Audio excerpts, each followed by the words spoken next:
దేవునికి స్తోత్రం కలుగునుగా. హల్లెలూయా, హల్లెలూయా, హల్లెలూయా. అందరూ లేచి నిలబడదాం.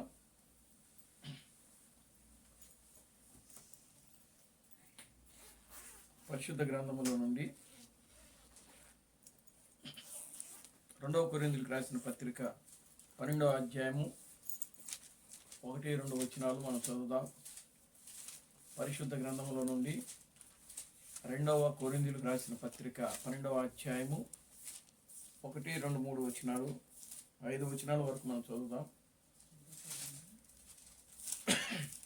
అతిశయపడుట నాకు తగదు, అతిశయపడుట నాకు తగదు, కానీ అతిశయపడవలసి వచ్చినది ప్రభు దర్శనములను గూర్చియు ప్రత్యక్షతలను గూర్చియు చెప్పుదును. క్రీస్తునందున్న ఒక మనుషుని నేను ఎరుగుదును. అతడు 14 సంవత్సరముల క్రిందట మూడవ ఆకాశమునకు కొనిపోబడెను. అతడు శరీరముతో కొనిపోబడెను. నేను ఎరుగను. శరీరము లేక కొనిపోబడెను. నేను ఎరుగను. అది దేవునికే తెలియను. అట్టి మనుషుని నేను ఎరుగుదును. అతడు పరదేశులోనికి కొనిపోబడి వచింప సఖ్యము కాని మాటలు వినెను. ఆ మాటలు మనుషుడు పలుకకూడదు. అతడు శరీరముతో కొనిపోబడినో శరీరము లేక కొనిపోబడినో నేను ఎరగను. అది దేవునికే తెలియను.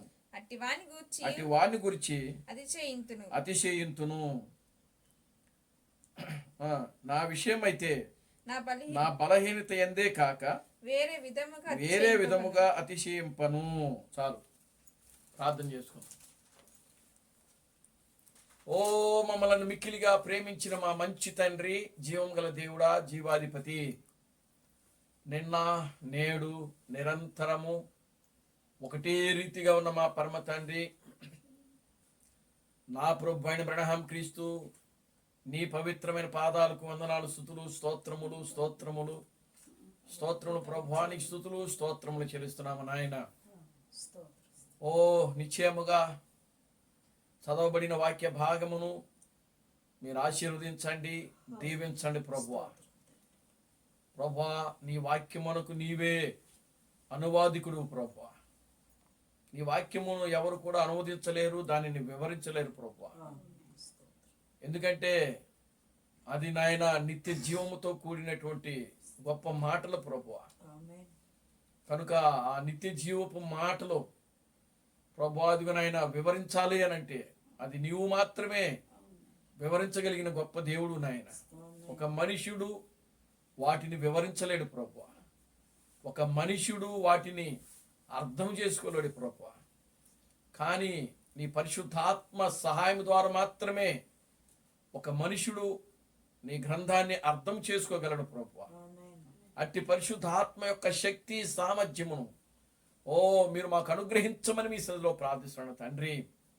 నిశ్చయంగా వాటిలో ఉన్నటువంటి నాయన గుడార్థమైనటువంటి మర్మములు ప్రభువా మేము గ్రహించున్నట్లు నీ కృపను దయచేయండి ప్రభువా. నిశ్చయముగా నాయన నీ వాక్యమును నాయన మీరే మాకు విశదీకపరచమని మీ సన్నిధిలో ప్రార్థిస్తున్నాను తండ్రి. పేతురు చెప్పినట్లు నిత్య జీవము గలవాడవై నీవై ఉండగా నిన్ను విడిచి మేము ఎక్కడికి వెళ్ళగలము అని నీ వాక్యంలో రాయబడింది ప్రభువా. నీవే నిత్య జీవము గలవాడివి, నీ వాక్యమే నిత్య జీవము గలది. నిశ్చయముగా నీ వాక్యములో రాయబడింది ప్రభువా. నిశ్చయముగా నాయన నేనే జీవాహారమును అని నీ వాక్యములో రాయబడింది నా తండ్రి. అటువంటి నాయన ఆ జీవాహారమును, ఆ నిజమైన పస్కాను, పరలోకపు మన్నాను నాయన అదుగునా తండ్రి, జీవవృక్ష ఫలమును మేము నాయన భుజించున్నట్లు నీ కృపను దయచేయండి. మీరు మమ్మల్ని బలపరచండి, నీ కార్యము జరిగించండి. అన్ని విషయములలో నీ కృపను దయచేయండి. సమస్త ఘనత మహిమలు మీరు తెచ్చుకోండి. జీవం కలిగిన నా ప్రభు అయిన క్రీస్తు బ్రహ్మనుని సర్వశక్తి కలిగిన నామములో ప్రార్థించి స్తుతించి వేడుకొనుచున్నాము. ఆమేన్. ఆమేన్. అందరూ కూర్చోండి.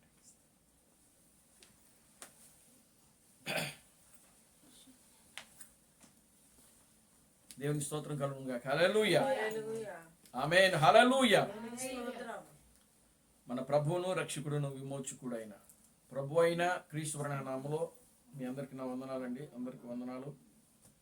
దేవుడు గడిచిన ఆదివారం సాయంత్రం నుండి నేటి ఆదివారపు సాయంత్రం వరకు కూడా ఈ యొక్క కుటుంబాన్ని మనందరూ కూడా దేవుడు క్షేమంగా ఉంచి తిరిగి మరలా నేటి ఆదివారపు సాయంకాలపు ఆరాధనలో దేవుడు మనల్ని తీసుకుని వచ్చి ఈ రీతిగా ఆయన సన్నిధిలో కూడుకొని ఆయనను స్తుతించుటకు, ఆయనను ఘనపరచుటకు, ఆయన నామమును మహిమపరచుటకు దేవుడు మనకు గొప్ప సమయాన్ని ఇస్తున్నాడు.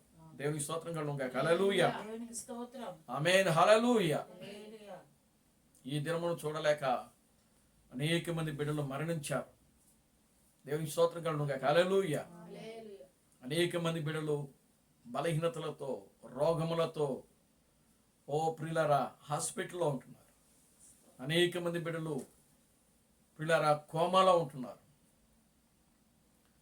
దేవుడు తన యొక్క ఉచితమైన కృపను బట్టి, దయను బట్టి, ప్రేమను బట్టి కేవలము ప్రియులారా దేవుడు వాటన్నిటి నుండి మనల్ని తప్పిస్తూ, మనల్ని రక్షిస్తూ, మనల్ని బ్రతికిస్తూ, మనల్ని ఆరోగ్యవంతులుగా చేస్తూ, శక్తివంతులుగా చేస్తూ దేవుని స్తోత్రం కలుగును గాక. హల్లెలూయా. ఆమేన్. హల్లెలూయా. దేవుని స్తుతించడానికి, దేవుని ఘనపరచడానికి, ఆయన నామాన్ని మహిమపరచడానికి దేవుడు మనకు మంచి సమయాన్ని అనుగ్రహిస్తూ ఉన్నాడు. దేవుని స్తోత్రం కలుగును గాక. హల్లెలూయా.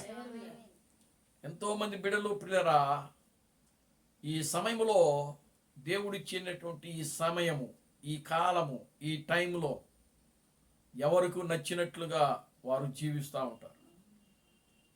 సినిమాలు చూసేవాళ్ళు సినిమాలు చూసి ఆనందపడతా ఉంటారు. ఈ లోకములో ఎవరు ఏ వ్యక్తికి దేనికి వ్యసనమైతే అయి ఉంటున్నారో ఆ వ్యసనములో వాళ్ళు ఏమవుతున్నారు? ఆనందిస్తూ ఉంటారు, సంతోషిస్తూ ఉంటారు. ఒక వ్యక్తి త్రాగుడికి వ్యసనం అవుతాడు. ఆ వ్యక్తి ఇక ఈ సమయంలో త్రాగుడు తాగి తాగి ఆనందిస్తూ ఉంటాడు. ఏమండి, ఒక వ్యక్తి సినిమా ప్రియులారా చూడండి, ఆయన వ్యసనం, అదొక వ్యసనం కనుక దాంట్లో ఆనందిస్తూ ఉంటాడు. అంటే ఎవరు దేనికి వ్యసనములుగా బానిసులుగా ఉంటారో వారు దానిలో ఏం చేస్తూ ఉంటారు? ఆనందిస్తూ ఉంటారు, సంతోషిస్తూ ఉంటారు. అయితే మనము దేనికి వ్యసనమయ్యాం? మన వ్యసనం ఏంటి? మన యొక్క ప్రియులరా బానిసత్వం ఏంటి అని అంటే వాక్యము. దేవునికి స్తోత్రం కలుగును గాక. హల్లెలూయా. మన యొక్క వ్యసనం ఏంటి? దేవుని యొక్క వాక్యమును మనము చదవటము ఒక వ్యసనముగా మార్చుకోవాలా. దేవునికి స్తోత్రం కలుగును గాక. హల్లెలూయా. మనం వాక్యమునకు బానిసలము, మనం వాక్యమునకు బానిసలము. వాక్యమునకు మనము పూర్తిగా లోబడిపోవాలి. దేవునికి స్తోత్రం కలుగును గాక. హల్లెలూయా. కనుక వాక్యానికి లోబడిపోతే, వాక్యానికి మనము బానిసలుగా అయితే, వాక్యమునకు మనము ఖైదీగా మారితే ప్రియులరా నిజంగా మనము ఆ వాక్యములో ఉన్న శక్తిని, ఆ వాక్యములో ఉన్న సామర్థ్యమును, ఆ వాక్యములో ఉన్న గొప్పతనాన్ని మనము రుచి చూడగలుగుతాం. పౌలు అంటున్నాడు కదా, నేను క్రీస్తుకు ఒక ఖైదీగా ఉన్నాను. దేవునికి స్తోత్రం కలుగును గాక. హల్లెలూయా. ఆయన దేనికి ఖైదీగా మారాడు? క్రీస్తుకు, అంటే వాక్యమునకు. స్తోత్రం కలుగును గాక. హల్లెలూయా. వాక్యమునకు బానిస ఆయన, వాక్యానికి దాసుడైపోయాడు ఆయన. దేవునికి స్తోత్రం కలుగును గాక. హల్లెలూయా. దాసోహం, కొంతమంది అంటుంటారు కదా, వాడికి దాసోహం చేస్తూ ఉంటావు ఏంట్రా అని అంటూ ఉంటారు. దేవుని స్తోత్రం కలుగును గాక. హల్లెలూయా. కనుక ప్రతిదానికి ఒక్కొక్క వ్యక్తికి ఒక్కొక్క దానికి ఏమైపోతా ఉంటాడు, దాసోహం అయిపోతా ఉంటాడు, బానిసలుగా మారిపోతా ఉంటాడు, ఖైదీలుగా మారిపోతా ఉంటాడు. దేవుని స్తోత్రం కలుగును గాక. హల్లెలూయా. అయితే పౌలైతే ఆయన దేనికి ప్రియులారా బానిసగా, దేనికి ఆయన ఖైదీగా, వ్యసనకారుడుగా మారాడు అని అంటే వాక్యమునకు. దేవుని స్తోత్రం కలుగును గాక. హల్లెలూయా. నీ జీవితంలో, నా జీవితంలో కూడా ప్రియులారా వాక్యమునకు మనము బానిసలుగా ఉండాలి. దేవుని స్తోత్రం కలుగును గాక. హల్లెలూయా. వాక్యమునకు బానిసలుగా ఉండటం అంటే పనులన్నీ వదిలేసి ఇక అక్కడ కూర్చొని ఇంక దాని మీద ఉండమని కాదు దాని అర్థం. దేవుని స్తోత్రం కలుగును గాక. హల్లెలూయా. మీ పనులు అయిపోయిన తర్వాత, దేవుని స్తోత్రం కలుగును గాక. హల్లెలూయా. మీ పనులు అయిన తర్వాత, మీకు సమయం ఉన్నప్పుడు, మీరు ఖాళీగా ఉన్నప్పుడు, దేవుని స్తోత్రం కలుగును గాక. హల్లెలూయా. అప్పుడు మనం ఏం చేయాలి అని అంటే దేవుని సన్నిధిలో ప్రార్థించడమో, లేదా వాక్యం చదువుకోవటమో, లేదా వాక్యాన్ని వినటమో. ఏమండి, ఇవి మనము చేయవలసినటువంటి పనులు. దేవుని స్తోత్రం కలుగును గాక. హల్లెలూయా. పౌలు అదే చేశాడు కాబట్టి నేను క్రీస్తుకు ఒక ఖైదీనే అని చెప్తున్నాడు ఆయన. దేవుని స్తోత్రం కలుగును గాక. హల్లెలూయా. 14 సంవత్సరాలు కిందట ఆయన పరదేశికి వెళితే ఆ జరిగిన సంఘటనలు 14 సంవత్సరాల తర్వాత వివరిస్తున్నాడు ఇక్కడ కొరింథీయులకు. ఆమేన్. హల్లెలూయా. ఆయన ఎప్పుడు వెళ్ళాడంటే పరదేశికి 14 సంవత్సరముల క్రిందట నేను 3వ ఆకాశమునకు పరిమాణానికి 6వ పరిమాణంలోకి పరదేశులకు వెళ్ళాను అని ఎప్పుడు చెప్తున్నాడు? 14 సంవత్సరాలు గడిచిన తర్వాత అక్కడ ఏం జరిగిందో, అక్కడ ఏ విషయాలు ఆయన చూచాడో, ఏ విషయాలైతే విన్నాడో ఆ విషయాలన్నీ కూడా 14 సంవత్సరముల తరువాత కొరింథీ సంఘానికి వివరిస్తున్నాడు ఆయన. అప్పటిదాకా ఎందుకు వివరించలేదు? దేవునికి స్తోత్రం కలుగును గాక. హల్లెలూయా. అప్పటిదాకా వివరించకపోవడానికి కారణం ఏంటో తెలుసా? సంఘము అప్పుడే బలహీనమైన స్థితిలో ఉంది. అంటే ఒకవేళ పౌలు ఆ విషయాలు చెప్పినా వారు అర్థం చేసుకునే స్థితిలో, గ్రహించలేనటువంటి స్థితిలో వాళ్ళు ఉన్నారు. కాబట్టి ఆ విషయాలు పౌలు సంఘానికి వివరించలేదు, చెప్పలేదు. ఎప్పుడైతే వాళ్ళు కొంచెం ఆత్మీయ స్థితిలో బలపడుతూ వాళ్ళు వచ్చారో అప్పుడు కొన్ని ఆయన ఏం చేసినాడంటే రివీల్ చేయటం, చెప్పడము మొదలుపెట్టాడు ఆయన. దేవుని స్తోత్రం కలుగును గాక. హల్లెలూయా. కనుక ప్రియులారా చూడండి, పరిమాణాలు. గత మధ్యాహ్న సమయంలో మనం ధ్యానించినటువంటి అంశం ఏంటంటే 7 పరిమాణముల యొక్క వివరణ. దేవుని స్తోత్రం కలుగును గాక. హల్లెలూయా. అయితే ఇప్పుడు 7 పరిమాణాల గురించి నేను చెప్పట్లేదు, కానీ వాటిలో ఒక పరిమాణం గురించి మాత్రం మాట్లాడతాను. ఆ పరిమాణం ఏంటంటే 6వ పరిమాణము. గత మధ్యాహ్న సమయంలో 5వ పరిమాణం గురించి పూర్తిగా వివరించేశా. దేవుని స్తోత్రం కలుగును గాక. హల్లెలూయా. 5 పరిమాణాల గురించి వివరించేశాం. వాటిలో మొదటి పరిమాణం ఏంటి? వెలుగు. మొదటి పరిమాణము వెలుగు. 2వ పరిమాణము పదార్థము. 3వ పరిమాణము కాలము. 4వ పరిమాణము సైన్సు. 5వ పరిమాణము పాపులు ఉండే, పాపిష్టులు ఉండే స్థలము, పాపి ఉండే స్థలము. 6వది పరదేశు. 7వది దేవుడుండే స్థలము అంటే పరలోకము. దేవుని స్తోత్రం కలుగును గాక. హల్లెలూయా. ఇవి 7 పరిమాణాలు. పరిమాణము అనగా అర్థం ఏంటి అంటే భౌతికంగా అంటే శారీరకంగా ఒక విధంగా ఉంటుంది, ఆత్మీయంగా మరొక విధంగా ఉంటుంది. దేవుని స్తోత్రం కలుగును గాక. హల్లెలూయా. భౌతికంగా పరిమాణము అంటే హద్దులు, కొలతలు, సైజులు. దేవుని స్తోత్రం కలుగును గాక. హల్లెలూయా. పరిమాణం అంటే నీవు ఈ పరిమాణంలోనే, ఈ హద్దుల్లోనే నీవు ఇల్లు కట్టుకోవాలా. దేవుని స్తోత్రం కలుగును గాక. హల్లెలూయా. కనుక ఇప్పుడు చూడండి, అవి భౌతిక సంబంధమైనవి. గత మధ్యాహ్నం సమయంలో చెప్పాను నేను, దేవుడు నోవాకి వాడ కట్టమన్నప్పుడు ఎంత పొడవు, ఎంత వెడల్పు, ఎంత హైటు అనేది ఆ కొలతలు ఆయన ఇచ్చాడు. మోషేకు ప్రత్యక్ష గుడారము కట్టమని చెప్పినప్పుడు ఆయన కొలతలు ఇచ్చాడు. అదే కొలతలలో సొలొమోను యెరూషలేము దేవాలయాన్ని కట్టాడు. ఇవి భౌతిక సంబంధమైనటువంటి కార్యాలు, శరీర సంబంధమైనటువంటి కొలతలు. దేవుని స్తోత్రం కలుగును గాక. హల్లెలూయా. కానీ ఆధ్యాత్మికంగా పరిమాణము అంటే ఒక స్థితి నుండి మరొక స్థితిలోకి వెళ్ళుట ఆధ్యాత్మికంగా.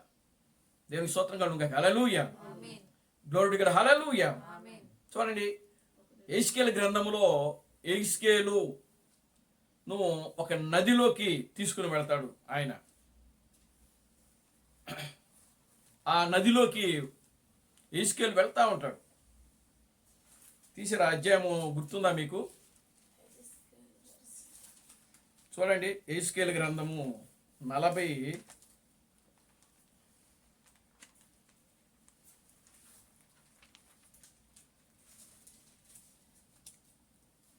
దేవుని స్తోత్రం కలుగును గాక. హల్లెలూయా. ఆమేన్. హల్లెలూయా.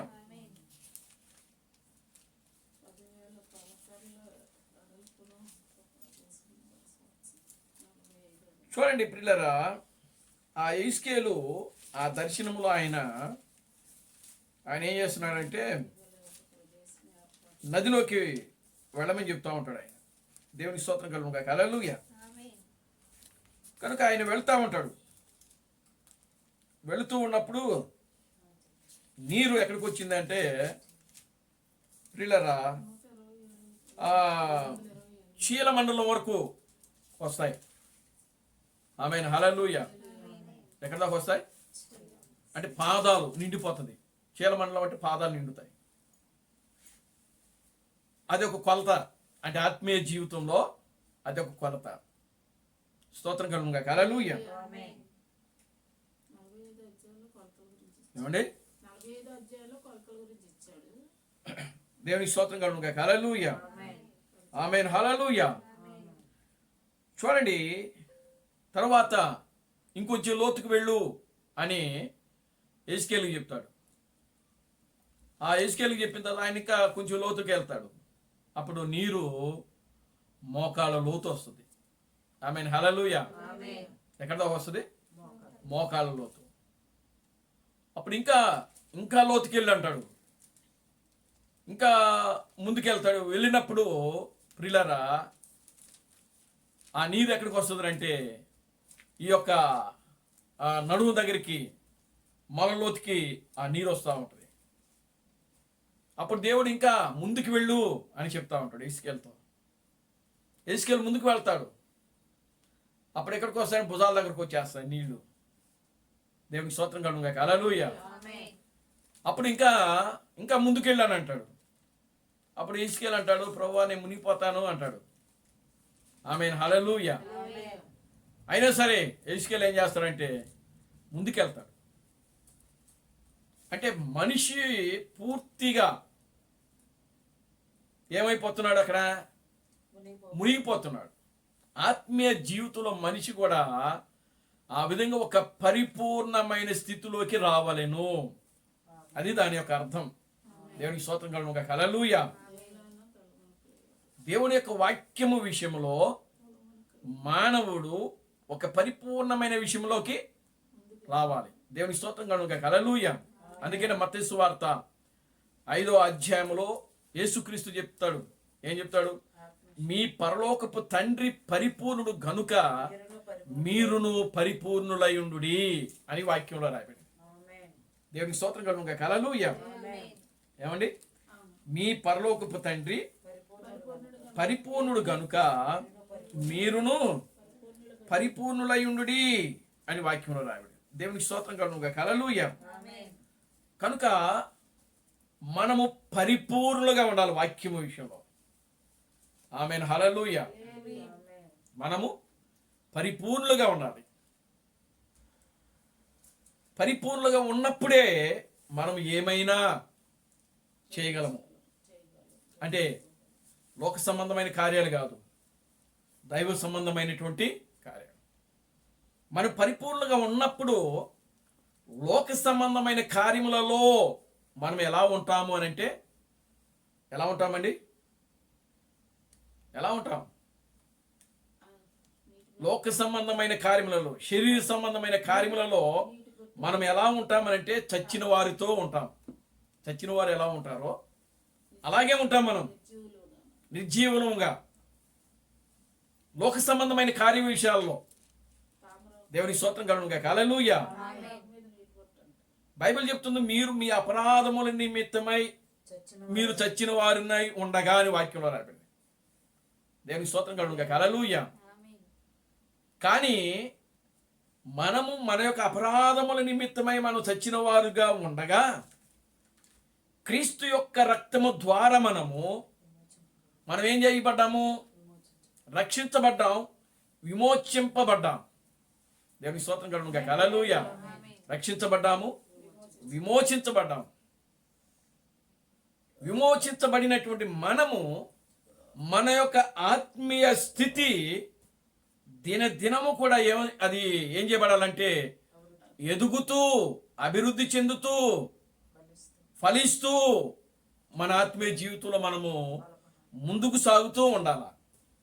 దేవుని స్తోత్రం కలుగునుగాక. హల్లెలూయా. ఆమేన్. హల్లెలూయా. కనుక మీ పరలోకపు తండ్రి పరిపూర్ణుడు గనుక మీరును పరిపూర్ణులయుండుడి. కనుక మనము దేని విషయంలో పరిపూర్ణులుగా ఉండాలి అని అంటే వాక్యము విషయంలో మనము పరిపూర్ణత చెంది ఉండాలి. ఆత్మీయ జీవితంలో మనము పరిపూర్ణులుగా ఉండాలి. ఆత్మీయ కార్యములను నెరవేర్చుటలో మనము పరిపూర్ణమై ఉండాలి. దేవుని స్తోత్రం కలుగునుగాక. హల్లెలూయా. కనుక ఇప్పుడు చూడండి, పరిమాణాలు అంటే స్థితి, ఒక స్థితి నుండి మరొక స్థితిలోకి వెళ్ళుట. దేవుని స్తోత్రం కలుగునుగాక. హల్లెలూయా. ఈవిడ పౌలు, భూమి మీద ఉన్న పౌలు 3 పరిమాణాలలో ఉన్నటువంటి పౌలు. మానవుడు ఎన్ని పరిమాణాల్లో ఉంటున్నాడు? 3 పరిమాణాల్లో మానవుడు జీవిస్తా ఉన్నాడు. ఆ 3 పరిమాణాలు ఏంటి? వెలుగు, పదార్థము, కాలము. ఈ 3 పరిమాణాలు గుండా మానవుడు జీవిస్తా ఉన్నాడు. 4వ పరిమాణము సైన్సు. సైన్సు మానవుడికి దానికి సంబంధము కలిగి ఉంటుంది. దేవునికి స్తోత్రం కలుగునుగాక. హల్లెలూయా. సైన్స్ ద్వారా మానవుడు రాలేదు, కానీ మానవుడు ద్వారా సైన్స్ వచ్చింది. దేవునికి స్తోత్రం కలుగునుగాక. హల్లెలూయా. Glory to God. హల్లెలూయా. కనుక సైన్స్ను కనిపెట్టింది మానవుడు. సైన్స్ మనిషిని కనిపెట్టలా. దేవునికి స్తోత్రం కలుగునుగాక. హల్లెలూయా. సైన్స్ మనిషిని కనిపెట్టలేదు, కానీ మానవుడే సైన్స్ను కనిపెట్టాడు. దేవునికి స్తోత్రం కలుగునుగాక. హల్లెలూయా. కనుక ఈ 3 పరిమాణాల ద్వారా మానవుడు జీవిస్తున్నాడు. ఈ 3 పరిమాణాలు దాటి పౌలు ఎక్కడికి వెళ్ళాడు ఇప్పుడు అని అంటే 3వ ఆకాశానికి వెళ్ళిపోయాడంట. దేవునికి స్తోత్రం కలుగునుగాక. హల్లెలూయా. 3వ ఆకాశం అంటే పరదేశం అని అక్కడ రాశాడు ఆయన. దేవునికి స్తోత్రం కలుగునుగాక. హల్లెలూయా. పరదేశికి వెళ్ళి ఏం చేశాడు అని అంటే అక్కడ కొన్ని సంఘటనలు జరిగాయి. పరదేశంలో అసలు ఏముంది? దేవునికి స్తోత్రం కలుగునుగాక. హల్లెలూయా. పరదేశంలో ఎవరున్నారు అసలు? Glory to God. హల్లెలూయా. పరదేశంలో ఎవరున్నారు? పరదేశంలో అసలు ఏముంది? అక్కడ పౌలు ఏం రాస్తున్నాడు అంటే చాలా జాగ్రత్తగా చూడండి. ఒక్కొక్క మాటను మనం 6వ పరిమాణము, పరదేశం 6వ పరిమాణం గురించి మనం ఈ రోజున ఈ రాత్రికాల సమయంలో మనము మాట్లాడదాం. దేవుని నామానికి మహిమ కలుగునుగాక. హల్లెలూయా. గత మధ్యాహ్న సమయంలో 6వ పరిమాణం గురించి, 6వ పరిమాణము అనేది ఉంది అని చెప్పాం, కానీ ఆ పరిమాణం ఏంటి, అసలు ఆ పరిమాణంలో ఏం జరుగుతుంది అనేది మనము ధ్యానించాల. దేవునికి స్తోత్రం కలుగును గాక. హల్లెలూయా. చూడండి ఆయన ఏమంటున్నాడు అనంటే, పరదేశులోనికి కొనిపోబడి వచింప సఖ్యము కాని మాటలు విన్నాడంట. ఆయన మొట్టమొదటిగా ఆయన వచింప సఖ్యము కాని మాటలు విన్నాడు. అంటే అక్కడ మాట్లాడుకోవడం ఉంటుందా? దేవునికి స్తోత్రం కలుగును గాక. హల్లెలూయా. వచింప సఖ్యము కాని మాటలు అని అంటే అర్థం ఏంటంటే, అప్పటి వరకు ఆయన వినని మాటలు. దేవునికి స్తోత్రం కలుగును గాక. హల్లెలూయా. అప్పటి వరకు కూడా ఆయన వినని మాటలు. ఆయనకు ధర్మశాస్త్రం బాగా తెలుసు. పౌలుకి ధర్మశాస్త్రము క్షుణ్ణంగా ఎరిగిన వాడు. గమలీయేలు దగ్గర అతను తర్ఫీదు తీసుకున్నాడు. ఆదికాండము నుంచి మలాకి వరకు చాలా క్షుణ్ణంగా ఎరిగినవాడు పౌలు. దేవునికి స్తోత్రం కలుగును గాక. హల్లెలూయా. అయితే అప్పటి వరకు అంటే ఆదికాండము నుంచి మలాకి వరకు గ్రంథములో రాయబడకుండా ఉన్న విషయాలు ఏవైతే ఉన్నావో ఆ విషయాలు పౌలు ఎక్కడికి వెళ్ళి విన్నాడనంటే పరదేశంలోకి వెళ్ళి విన్నాడు. దేవునికి స్తోత్రం కలుగును గాక. హల్లెలూయా. అది వచింప సఖ్యమైన మాటలు నేను విన్నాను అంటే అవి పలికేటువంటి మాటలు కాదు, వచింప సఖ్యము కాని మాటలు నేను విన్నాను అంటున్నాడు ఆయన. దేవునికి స్తోత్రం కలుగును గాక. హల్లెలూయా. అప్పటి వరకు కూడా ఏ ప్రవక్త కూడా చెప్పని సంగతులు, ఏ ప్రవక్త ఎరగని సంగతులు, ఏ ప్రవక్త వినని సంగతులు, రాయని సంగతులు పౌలు ఎక్కడికి వెళ్ళి వింటున్నాడు అని అంటే ఆరో పరిమాణమైనటువంటి పరదేశకు వెళ్ళి ఆ విషయాలన్నీ కూడా ఆయన వింటా ఉన్నాడు. దేవునికి స్తోత్రం కలుగును గాక. హల్లెలూయా. డోరుడు గల హల్లెలూయా. ఎందుకంటే సంఘానికి పునాది ప్రవక్త. మొదటి సంఘ కాలములో సంఘము నిలబడాలి అని అంటే దానికి ఒక బలమైన పునాది వేయాలి. సంఘానికి ఒక బలమైన పునాది వేయాలి. ఆ పునాది వేసిన వ్యక్తి పౌలు. దేవునికి స్తోత్రం కలుగును గాక. హల్లెలూయా. పౌలు సంఘాన్ని ఏం చేస్తున్నాడు అంటే పునాది గట్టిగా వేసి దాన్ని స్థిరపరుస్తున్నాడు ఆయన. ఆమేన్. హల్లెలూయా. అందుకనే దేవుడు ఆయనను ఆరో పరిమాణమైనటువంటి ఆ పరదేశంలోకి తీసుకుని వెళ్ళి ఆ కాలానికి దేవుడు ఏదైతే పౌలు ద్వారా బయలుపరచాలని బయలుపరచాలని దేవుని యొక్క ఉద్దేశములో దేవుడి ప్రణాళికలో ఉన్నదో ఆ విషయాలన్నీ కూడా దేవుడు పౌలుకి బయలుపరుస్తా ఉన్నాడు. ఆమేన్. హల్లెలూయా. ఎందుకనంటే ప్రియులారా, క్రీస్తు తరువాత సంఘము గురించి ఆ విధంగా ప్రయాసపడిన వ్యక్తి, సంఘము కోసము ఒకటి తక్కువ 40 కొరడా దెబ్బలు కొట్టించుకున్న వ్యక్తి పౌలు. నేను 5 పర్యాయములు నేను కొరడాలతో కొట్టబడి తిని, 3 పర్యాయములు రాళ్లతో కొట్టబడి తిని, నేను ఆ యొక్క అరేబియా సముద్రములో ఒక దినమెల్లా ఉంటిని. దేవునికి స్తోత్రం కలుగును గాక. హల్లెలూయా. ఆ యొక్క అరేబియా ఎడారిలో 3 సంవత్సరములు ఉంటిని. ఇవన్నీ ఎందుకు రాసుకుంటా వచ్చారని అంటే అసలు దేవుడు ఏమిటి, దేవుని వాక్యం ఏమిటి, అసలు దేవుడు ఎవరు? దేవునికి స్తోత్రం కలుగును గాక. హల్లెలూయా. ఆయనకు అనేకమైనటువంటి సందేహాలు ఉన్నాయి. ఎప్పుడు ఎవరికి? పౌలుకి. ఎందుకని అంటే ఆయన యెహోవా ధర్మశాస్త్రం ఎరిగిన వాడు కాబట్టి ఆ సందేహాలు, అనుమానాలు అవి మానవుని ద్వారా తీర్చబడేవి కాదవి. అందుకని దేవుడు మొదటి కాలానికి పౌలును ఆయన ఒక ప్రవక్తగా, క్రీస్తు దాసుడుగా, వాక్యమునకు ఒక ఖైదీగా ఆయనను ఎన్నుకొని పూర్తి రెవల్యూషన్ అంటే యేసు క్రీస్తుకు సంబంధించినటువంటి ప్రత్యక్షత ఏదైతే ఉన్నదో ఆ ప్రత్యక్షత అంతా కూడా పౌలుకి దేవుడు బయలుపరిచినాడు. అది ఆయన చూసిన విషయాలు, వచింప సఖ్యము కాని మాటలు ఆయన ఏం చేసినాడంటే అక్కడ విన్నాడు. ఏమి విన్నాడంటే వచ్చిన వ్యక్తి దేవుడే మానవుడుగా వచ్చాడని విన్నాడు ఆయన. దేవునికి స్తోత్రం కలుగును గాక. హల్లెలూయా. ఆ గొప్ప యెహోవాయే యేసుగా మన మధ్యలో ఆయన సంచరించాడు అని పూర్తి రెవల్యూషన్ ఆయనకు వచ్చింది. ఆ దమస్కు మార్గంలో నన్ను కలుసుకుంది ఎవరో కాదు, ఆ గొప్ప యెహోవాయే, ఆ వెలుగే మన పితరులను నడిపించింది 40 సంవత్సరాలు అరణ్యములో. వాళ్ళకి ఆకలేస్తే మన్నా కురిపించింది, దాహమేస్తే బండలు చీల్చి నీరిచ్చింది. ఆ అగ్నిస్తంభము మేఘస్తంభము ఎవరో కాదు, ఆయనే యేసు, ఆయనే నజరేయుడైన యేసు అని సంఘానికి పూర్తిగా ప్రియులారా గమనించండి. ఒక పునాది, ఒక స్టాండర్డ్ అయిన పునాది, ఒక స్థిర, అక్కడ సంఘాన్ని నూతనముగా వచ్చేటువంటి ఆ క్రైస్తవ్యాన్ని పౌలు ఏం చేస్తున్నాడంటే అక్కడ స్థిరపరుస్తున్నాడు. బాగా బలంగా వాక్యం చేత ఏం చేస్తున్నాడంటే స్థిరపరుస్తున్నాడు. మీరెవరో కాదు, మీరు దేవుని కుమారులు, మీరెవరో కాదు, క్రీస్తులు మీరు కూడా.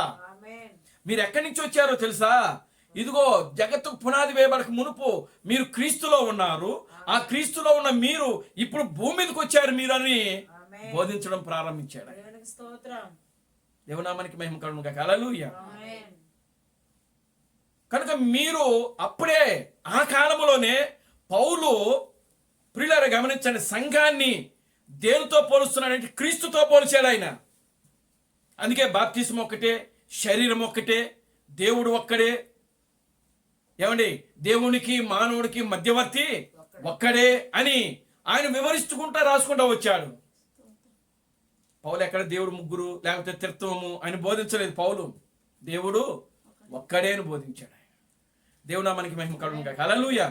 ఈ విషయాలన్నీ ఎవరి దగ్గర నేర్చుకున్నాడు పౌలు అని అంటే పరదేశికి వెళ్ళాడు ఆయన. ఎక్కడికి వెళ్ళాడు? 6వ పరిమాణములోకి పరదేశు. 6వ పరిమాణం ఏంటి? పరదేశు. 5వ పరిమాణం ఏంటి? వ్యభిచారులు, దొంగలు, నరహంతకులు, పాపులుండే స్థలం. అది ఎవరుండే స్థలము? పాపులు. అంటే దాని పేరేంటి? పాతాళము. దేవునికి స్తోత్రం కలుగును గాక. హల్లెలూయా. పాతాళము అంటే ఆ పాతాళంలో ఎవరుంటారు? పీడకలు వచ్చినోడు ఎట్లాగుంటాడో, పీడకలు వచ్చినోడు ఎట్లాగుంటాడు? దెయ్యం పట్టినోళ్ళలాగా ఉంటాడు. పీడకలు వచ్చినోడు ఎట్లుంటాడు? దెయ్యం పట్టినోళ్ళలాగా ఉంటాడు. దేవునికి స్తోత్రం కలుగును గాక. హల్లెలూయా. అటు నిద్రపోడు, ఇటు మేల్కొని ఉండడు. ఆ నిద్రకి ఈ మేల్కొల్పుకి మధ్యస్థుగా ఉంటాడన్నమాట. అది దెయ్యం అన్నమాట. దేవునికి స్తోత్రం కలుగును గాక. హల్లెలూయా. చూడండి, ఆ నిద్రలోనే వాడు చేతులు కొట్టుకుంటా ఉంటాడు, కాళ్ళు చేతులు ఆడిస్తూ ఉంటాడు, పెద్ద పెద్దగా కేకలేస్తూ ఉంటాడు, అరుస్తూ ఉంటాడు. వాడు అరిచేది వాడికి వినబడదు, వాడు కాళ్ళు చేతులు ఆడిచ్చేది వాడికి తెలియదు. వాడు నిద్రలో నడిచిపోతూ ఉంటాడు దెయ్యంలాగా. అదొక దెయ్యము, దురాత్మ. చూడండి, అది ఎక్కడ అంటే పాతాళము. ఈ పాతాళములోనే మహావేదన. కానీ పరదేశిలో అక్కడ ఏముంది అంటే విశ్రాంతి. దేవునికి స్తోత్రం కలుగును గాక. హల్లెలూయా. కనుక ఇప్పుడు పరదేశు అసలు అక్కడ ఏముంది అని అంటే ప్రియులారా, యేసుక్రీస్తు చనిపోయి సమాధి చేయబడి తిరిగి ఆయన 3వ దినాన లేచిన తర్వాత ఆ పాతాళములో ఒక భాగము ఏదైతే ఉన్నదో, పాతాళము 2 భాగాలుగా ఉంది. అప్పుడు ఆ 2 భాగాల్లో ఒక భాగము పరిశుద్ధులు ఉండే స్థలము, మరొక భాగము ఈ ప్రేతాత్మలు, దేవుని నమ్మని వారు, పాపులుండే స్థలము.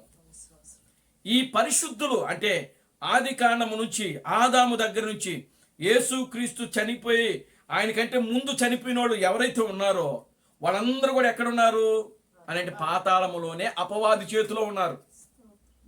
దేవునికి స్తోత్రం కలుగును గాక. హల్లెలూయా. అప్పుడు యేసుక్రీస్తు ఏం చేసినాడు? అంటే ఆ పాతాళానికి వెళ్ళి ఆయన తనను తాను వాళ్ళకి బయలుపరుచుకొని, ఇదిగో అబ్రహాము ఆనాడు ఆ మోరియా పర్వతం మీద గొర్రె పిల్లను వధించాడు కదా, ఆ గొర్రె పిల్లను నేనే. దేవునికి స్తోత్రం కలుగును గాక. హల్లెలూయా అని పాత నిబంధనలో ఏ గుర్తులైతే యేసుక్రీస్తు గురించి రాయబడ్డాయో ఆ గుర్తులన్నీ కూడా వారికి గుర్తు చేశాడు. దేవునికి స్తోత్రం కలుగును గాక. హల్లెలూయా. యెషయా చెప్పాడు కదా, ఇదిగో కన్యక గర్భవతి అయి కుమారుని నేనే. దేవునికి స్తోత్రం కలుగును గాక. హల్లెలూయా. కనుక ఈ గుర్తులు యేసుక్రీస్తుకు సంబంధించిన మాదిరులు, గుర్తులు, వాక్యములు, లేఖనాలు, పాత నిబంధనలు ఏవైతే ఉన్నాయో ఆ లేఖనాలన్నీ వెళ్ళి యేసుక్రీస్తు ఎక్కడ బోధించాడు? పాతాళములో అబ్రహాము యొక్క సంతానానికి బోధించాడు ఆయన. దేవునికి స్తోత్రం కలుగును గాక. హల్లెలూయా. ఎవరి సంతానానికి? ఆదాము సంతానానికి. ఆదాము సంతానానికి బోధించి వారు అప్పటి వరకు కూడా వాళ్ళ కాలములో ఇవ్వబడినటువంటి వర్తమానములు, ప్రవక్తలను నమ్మి వర్తమానముల కోసము వాళ్ళు ఇచ్చిన సందేశముల గురించి జీవించిన పరిశుద్ధులు ఎవరైతే ఉన్నారో వారందరినీ కూడా ఆయన ఏం చేసినాడంటే అక్కడి నుంచి విడిపించుకొని, ఆ పాతాళం నుంచి విడిపించుకొని ఆ చెరను చెరగా ఆయన పట్టుకుని వెళ్ళి ఎక్కడ పెట్టాడంటే 3వ ఆకాశంలో పెట్టాడు. దానినే పరదేశు, పారడైజ్. దేవునికి స్తోత్రం కలుగును గాక. హల్లెలూయా. కనుక అప్పుడు అది ఎక్కడ ఉందంటే 6వ పరిమాణములో, అంటే క్రీస్తుకి కింద ఉంది అంతే. అది దానికి ఆ మెట్టెలు 7 మెట్టెలు, పైన మెట్టులో ఆయన 7వ మెట్టులో ఆయన కూర్చో ఉన్నాడు సింహాసనం వేసుకొని, దాని కింద మెట్టులో వీళ్ళు ఉన్నారు, ఈ పరిశుద్ధులు ఉన్నారు. దేవునికి స్తోత్రం కలుగును గాక. హల్లెలూయా. అంటే ఒక విధంగా చెప్పాలంటే ఆయన శిరస్సును అంటుకొని ఉంది ఇది పరదేశు. దేవుని నామానికి మహిమ కలుగును గాక. హల్లెలూయా. కనుక ఇప్పుడు ఆ పరదేశంలోకి వెళ్ళి వాక్యాన్ని నేర్చుకుని వచ్చాడు పౌలు. Glory to God. హల్లెలూయా. ఆయన ఎవరి చేత, ఆయన అంటాడు వాక్యం, మీరు ఆయన పత్రికలు చదివితే నేను ఎవరి దగ్గర వాక్యాన్ని నేర్చుకోలేదు అని అంటాడు ఆయన. ఎవరి దగ్గర నేను, ఏ మనుషుడు కూడా నాకు బోధించలేదు అని అంటాడు ఆయన. Glory to God. హల్లెలూయా. ఒకవేళ ధర్మశాస్త్రాన్ని గమనీయుల దగ్గర నేను నేర్చుకున్నాను కానీ క్రీస్తుని గురించి మాత్రము నాకు ఏ మనుషుడు బోధించలేదు. నేను ఎవరి దగ్గరనూ నేర్చుకోలేదు. నేను తిన్నగా అరేబియా ఎడారిలోకి వెళ్ళి తిని, ఆమేన్, హల్లెలూయా, ఆ యొక్క అరేబియా ఎడారిలో ఆయన వెళ్ళడము ఎక్కడికి వెళ్ళాడనంటే పరదేశికి వెళ్ళిపోయాడు ఆయన ఆత్మ. దేవునికి స్తోత్రం కలుగును గాక. హల్లెలూయా. అందుకని ఆయన అంటాడు, నాకు తెలియని స్థితిలో నేను శరీరముతో వెళ్ళానో లేకపోతే శరీరము లేక వెళ్ళానో నేను ఎరుగను. ఏమండి, ఒక మనిషి ఎడారిలోకి వెళ్ళి, ఇప్పుడు పద్మాసు దీవిలోకి యోహాను వెళ్ళాడు. పద్మాసు దీవేది మృగాలు, జంతువులు, విష పురుగులు, విష సర్పాలు ఉన్న ఏరియాలోకి తీసుకుని వెళ్ళి యోహాన్ని విడిచిపెట్టాడు. ఆయన ఎప్పుడైతే అడుగు పెట్టాడో వెంటనే ఆయన ఆత్మవశుడయ్యాడని వాక్యంలో రాయబడింది. దేవుని స్తోత్రం కలుగును గాక. హల్లెలూయా. ఆ సంగతి యోహానే రాశాడు. కానీ అరేబియా ఎడారిలోకి వెళ్ళిన తరువాత ఈయన కూడా ఏమైపోయాడంటే పరదేశికి వెళ్ళిపోయాడు ఈయన. దేవునికి స్తోత్రం కలుగును గాక. హల్లెలూయా. అక్కడ నేర్చుకున్నాడు వాక్యాన్ని ఆయన, అక్కడ చూశాడు ఆయన. దేవునికి స్తోత్రం కలుగును గాక. హల్లెలూయా. ఇప్పుడు పరదేశీలు ఎవరున్నారు? పాత నిబంధన భక్తులందరూ కూడా అక్కడే ఉన్నారు. పాత నిబంధన భక్తులు అంటే అబ్రహాము అక్కడే ఉన్నాడు, యాకోబు అక్కడే ఉన్నాడు, ఆదాము అక్కడే ఉన్నాడు, హేబేలు అక్కడే ఉన్నాడు. ప్రియులారా, ఇక మొత్తము ఆది కాండములో ఆదాము మొదలుకొని యేసుక్రీస్తు కంటే ముందు ప్రవక్తలు, పరిశుద్ధులు ఎవరైతే ఉన్నారో వారందరూ కూడా ఇప్పుడు ఎక్కడ ఉన్నారని అంటే ఆ పరదేశంలో ఉన్నారు. దేవుని స్తోత్రం కలుగును గాక. హల్లెలూయా. వాళ్ళని కలుసుకున్నాడండి పౌలు. దేవునికి స్తోత్రం కలుగును గాక. హల్లెలూయా. వాళ్ళని కలుసుకున్నా. అయితే అక్కడ అక్కడ పరదేశీలో ఎవరున్నారంటే ప్రియులారా పరిశుద్ధులు ఉన్నారు. దేవునికి స్తోత్రం కలుగును గాక. హల్లెలూయా. మరి పరిశుద్ధులు ఉన్నప్పుడు మరి వాళ్ళకి అక్కడ ఆహారం అవసరం కదా. దేవునికి స్తోత్రం కలుగును గాక. హల్లెలూయా. చూడండి 2వ అధ్యాయం, ప్రకటన గ్రంథము 2వ అధ్యాయము 7వ వచనాన్ని మనం చదువుతాం.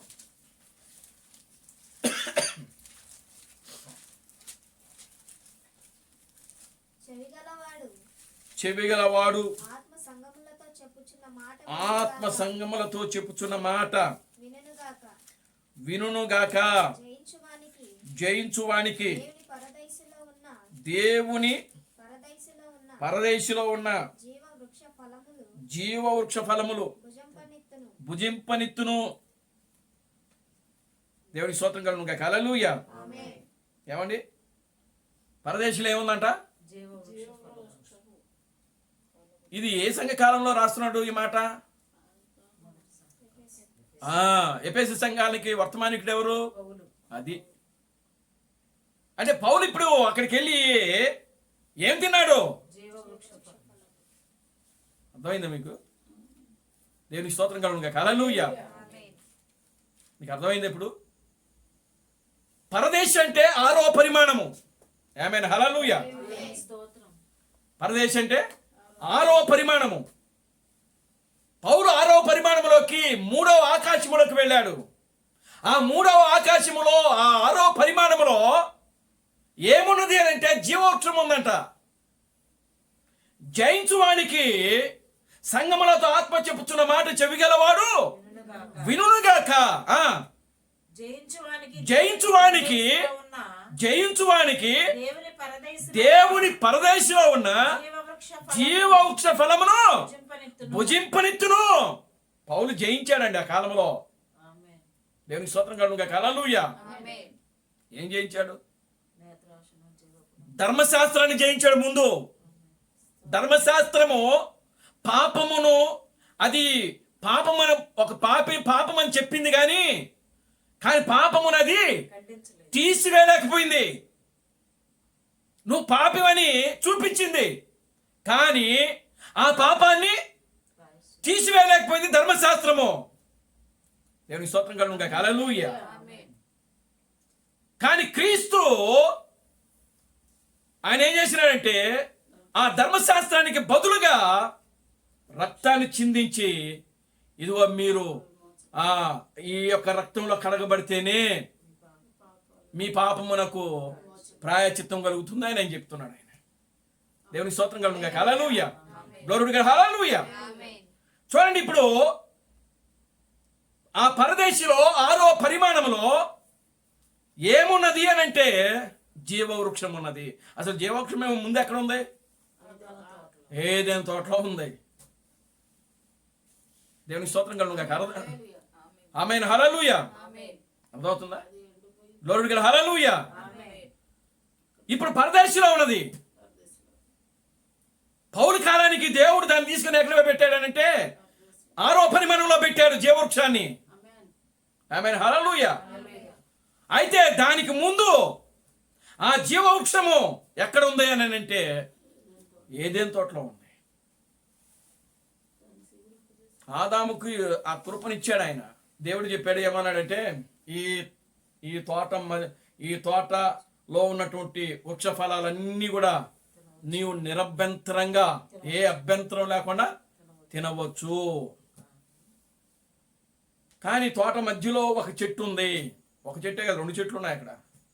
ఒకటి జీవవృక్షం ఉన్నది, రెండవది మంచి చెడులను తెలివినిచ్చే చెట్టు ఉన్నది. డోరుడు గారు. హల్లెలూయా. ఏమండి? ఒకటి జీవవృక్షం ఉన్నది. పౌలు ఏ జీవవృక్ష ఫలం అయితే అక్కడ తిన్నాడో అదే జీవవృక్షం ఇప్పుడు ఎక్కడ ఉన్నది? ఆదాము కాలంలో ఎక్కడ ఉన్నది అని అంటే భూమి మీదనే ఉన్నది.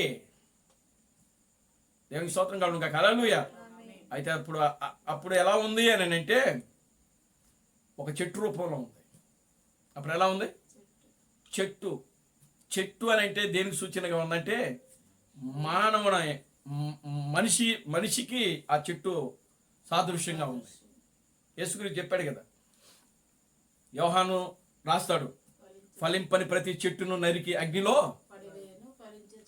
యేసుక్రీస్తు అంజూరపు చెట్టు దగ్గరికి వెళ్ళి దాని దగ్గర ఫలాలు ఏమన్నా దొరుకుతాయేమో అని ఆశించాడు.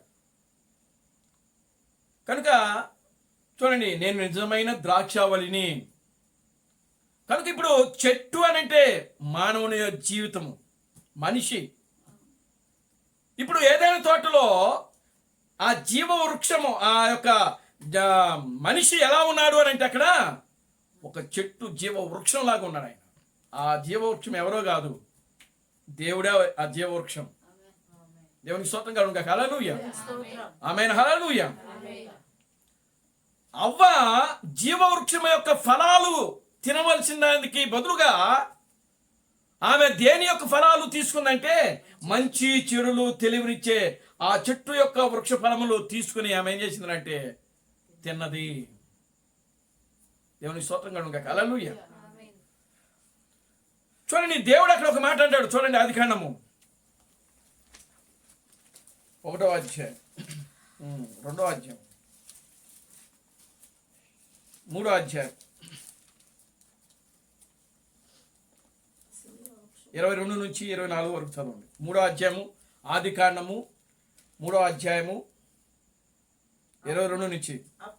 అప్పుడు దేవుడైన యెహోవా ఇదిగో మంచి చెడులను ఎరుగునట్లు ఆదాము మనలో ఒకని వంటి వాడాయను. కాబట్టి అతడు ఒకవేళ తన చెయ్యి చాపి జీవ వృక్ష ఫలమును కూడా తీసుకుని తిని నిరంతరము జీవించునేమోనని. అది దేవుని స్తోత్రంగా ఉండగా. హల్లెలూయా. అంటే ఒకవేళ మనిషి ఆ యొక్క జీవ వృక్ష ఫలములు, అప్పటికే ఆదాము అవ్వలు ఏం చేసినారు? పాపం చేసినారు, తప్పు చేసినారు. వాళ్ళు ముందు తినవలసింది ఏమిటి? జీవవృక్ష ఫలాలు తినాలి. కానీ జీవవృక్ష ఫలములు తినకుండా దానికంటే ముందు ఏం చేసినారంటే మంచి చెడులు తెలివినిచ్చు ఫలాలు తిన్నారు. ఆ మంచి, ఇప్పుడు జీవవృక్షము ఒక మనిషి అయితే మరి మంచి చెడులు తెలివినిచ్చు కూడా చెట్టు కూడా ఒక మనిషే. దేవుని స్తోత్రం కలుగును. హల్లెలూయా. జీవవృక్షము దేవుడైతే మరి మంచి చెడులు తెలివినిచ్చు వృక్షము అపవాది. దేవుని స్తోత్రం కలుగును. హల్లెలూయా. అంటే వాళ్ళు జత కట్టింది దేంతో? అవ్వ దేంతో జత కట్టింది? దేవుని స్తోత్రం కలుగును. హల్లెలూయా. ఆ సర్పము ఎక్కడికి వెళ్ళింది? జీవవృక్షం ఎక్కడ? సర్పము అది వెళ్ళి దేని మీద కూర్చుంది అని అంటే మంచి చెడులను తెలివినిచ్చే ఆ చెట్టు ఎక్కి అక్కడ కూర్చొని ఉంది. అది అప్పుడు సర్పం ఎలా ఉంది? ఒక మనిషికి చింపాంజీకి మధ్య రూపంలో ఉందంట. శ్రీసుబ్రహ్మణ్యం చెప్తున్నాడు ఆయన. అది మానవుడిలాగే నడవగలదు, మానవుడిలాగే మాట్లాడగలదు. ఎందుకంటే ఏదైనా తోటలో ఆ సర్పం అవ్వతో మాట్లాడింది. ఇది నిజమా? దేవునికి స్తోత్రం కలుగును. హల్లెలూయా. అప్పుడు జంతువులన్నీ మాట్లాడాయి.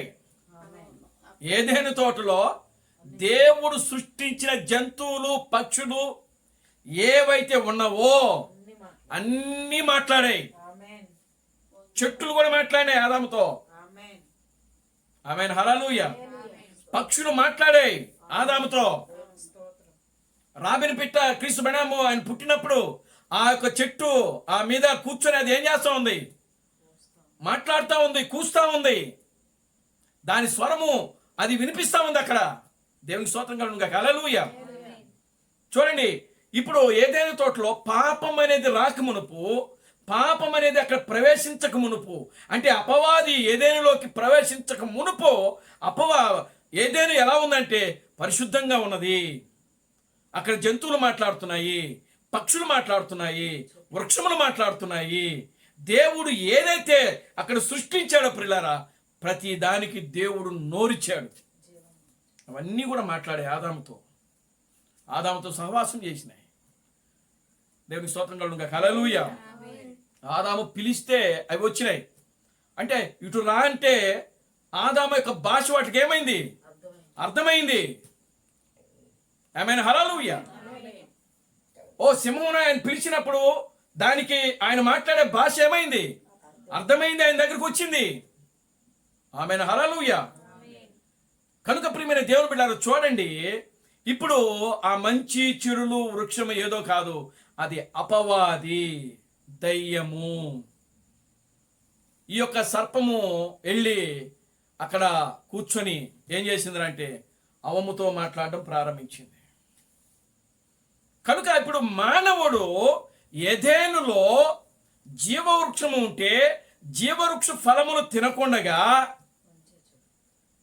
దానిని త్రోసిపుచ్చి దానిని నిరాకరించి ఏం చేసినారు? మంచి చెడులు తెలివినిచ్చు వృక్షాలు తిన్నా. దేవుని స్తోత్రం కలుగును గాక. హల్లెలూయా. ఆమేన్. హల్లెలూయా. యేసుక్రీస్తు 2000 సంవత్సరాల క్రితం ఏమన్నాడు? నన్ను తినువాడే నిత్య జీవం గలవాడు అన్నాడు ఆయన. ఆమేన్. హల్లెలూయా. అంటే ఏదైనా తోటలో ఉన్నది ఎవరు? దేవుడు. ఆమేన్. హల్లెలూయా. అక్కడ ఆ జీవవృక్షం యొక్క ఫలాలు తింటే వాళ్ళు నిరంతరము జీవించునేమో అని చెప్తున్నాడు ఇక్కడ. ఆదాము తన చేయి చాపి ఆ జీవవృక్ష ఫలమును తిని నిరంతరము జీవిస్తాడేమో ఒకవేళ. కనుక అతను తప్పు చేశాడు, పాపం చేశాడు. కనుక పాపం చేసిన వ్యక్తి ఏమైపోవాలి? మరణించాలి. కనుక తొందరపడి దేవుడు అక్కడ ఏం చేసినాడు తెలుసా? ఆయన తొందరపడి వాళ్ళిద్దరిని బయటికి తరిమేసి ఆదాములను దేవుడని యెహోవా అతడు ఏ నేల నుండి తీయబడినో దానిని సేద్యపరచుటకు ఏదైను తోటలో నుండి అతనిని పంపివేసెను. అప్పుడు ఆయన ఆదామును వెళ్ళగొట్టి ఏదైను తోటకు తూర్పు దిక్కున కెరూబులను జీవ వృక్షమునకు పోవు మార్గమున కాచుటకు ఇటు అటు తిరుగుచున్న అగ్ని జ్వాలలను అది తూర్పున గుమ్మం పెట్టాడు ఆయన. ఆ గుమ్మం దగ్గర ఏం పెట్టాడు? అక్కడ ఖడ్గజ్వాలలు. దేవుని స్తోత్రం కలుగును గాక. హల్లెలూయా. జీవవృక్షం దగ్గర ఏమో అటు ఇటు ఖడ్గజ్వాలలు పెట్టాడు. గుమ్మం దగ్గర చదవండి, అక్కడ కెరూబులు పెట్టాడు. నా వంకగా చూడాల్సింది. గుమ్మం దగ్గర ఏం పెట్టాడంటే మీరు చదవాలి. అక్కడ నా మొహం చూస్తున్నారు మీరు. దేవునికి స్తోత్రం కలుగును గాక. హల్లెలూయా. గుమ్మం దగ్గర ఏం పెట్టాడు ఆయన? కెరూబులు పెట్టాడు. ఆమేన్. హల్లెలూయా. జీవవృక్షము పోవు మార్గమున అటు ఇటు ఏం పెట్టాడంటే 2 ఖడ్గజ్వాలలు పెట్టాడు ఆయన. అంటే ఒకవేళ ఇప్పుడు మానవుడు వెళ్ళాలి, జీవవృక్ష ఫలం తినాలి అని అంటే ఈ మూడిటిని ఎత్తుకొని వెళ్ళాలి ఆయన, ఎదుర్కోవాలా. కెరూబుల్ని ఎదుర్కోవాలి, అటు ఇటు జీవవృక్షానికి అటు ఇటు ఉన్నటువంటి 2 ఖడ్గజ్వాలలను ఎదుర్కొని వెళ్ళాలా. దేవునామానికి మహిమ కలుగును గాక. హల్లెలూయా. కనుక ఇప్పుడు ఎదెనులో ప్రియులారా ఏ జీవవృక్షమైతే ఉన్నదో దేవుడు పెట్టాడో అదే జీవవృక్షమే 2000 సంవత్సరాల క్రితము యేసు క్రీస్తుగా మానవుడిగా ఈ భూమి మీదకి వచ్చాడు ఆయన. నేనే జీవాహారము. యోహాను సువార్త 6వ అధ్యాయం. దేవునామానికి మహిమ కలుగును గాక. హల్లెలూయా. మీ పితరులు మన్నాను తిని చనిపోయిరి. చూడండి 6వ అధ్యాయము యోహాను సువార్త.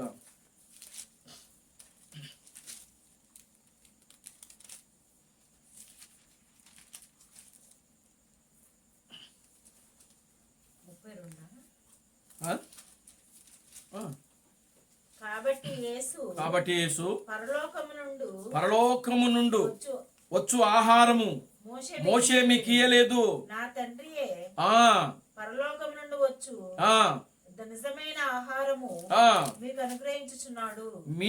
ఇక్కడ జరిగిన సందర్భం ఏంటంటే యేసుక్రీస్తు ఆ సముద్రం ధరిన కుంటోళ్ళకి గుడ్డోళ్ళకి వచ్చిన జన సమూహానికి అంతా కూడా ఏం చేసినాడంటే ఆహారం పెట్టాడు.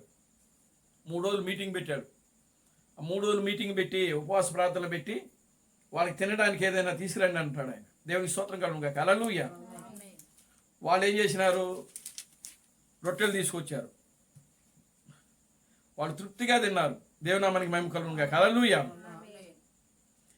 మీరు నన్ను వెతుకుచున్నారని మీతో చెప్పుచున్నాను. దేవునికి స్తోత్రం కలుగుగా. హల్లెలూయా. చూడండి 27వ వచనం, 26వ వచనం చదవండి ఒకసారి.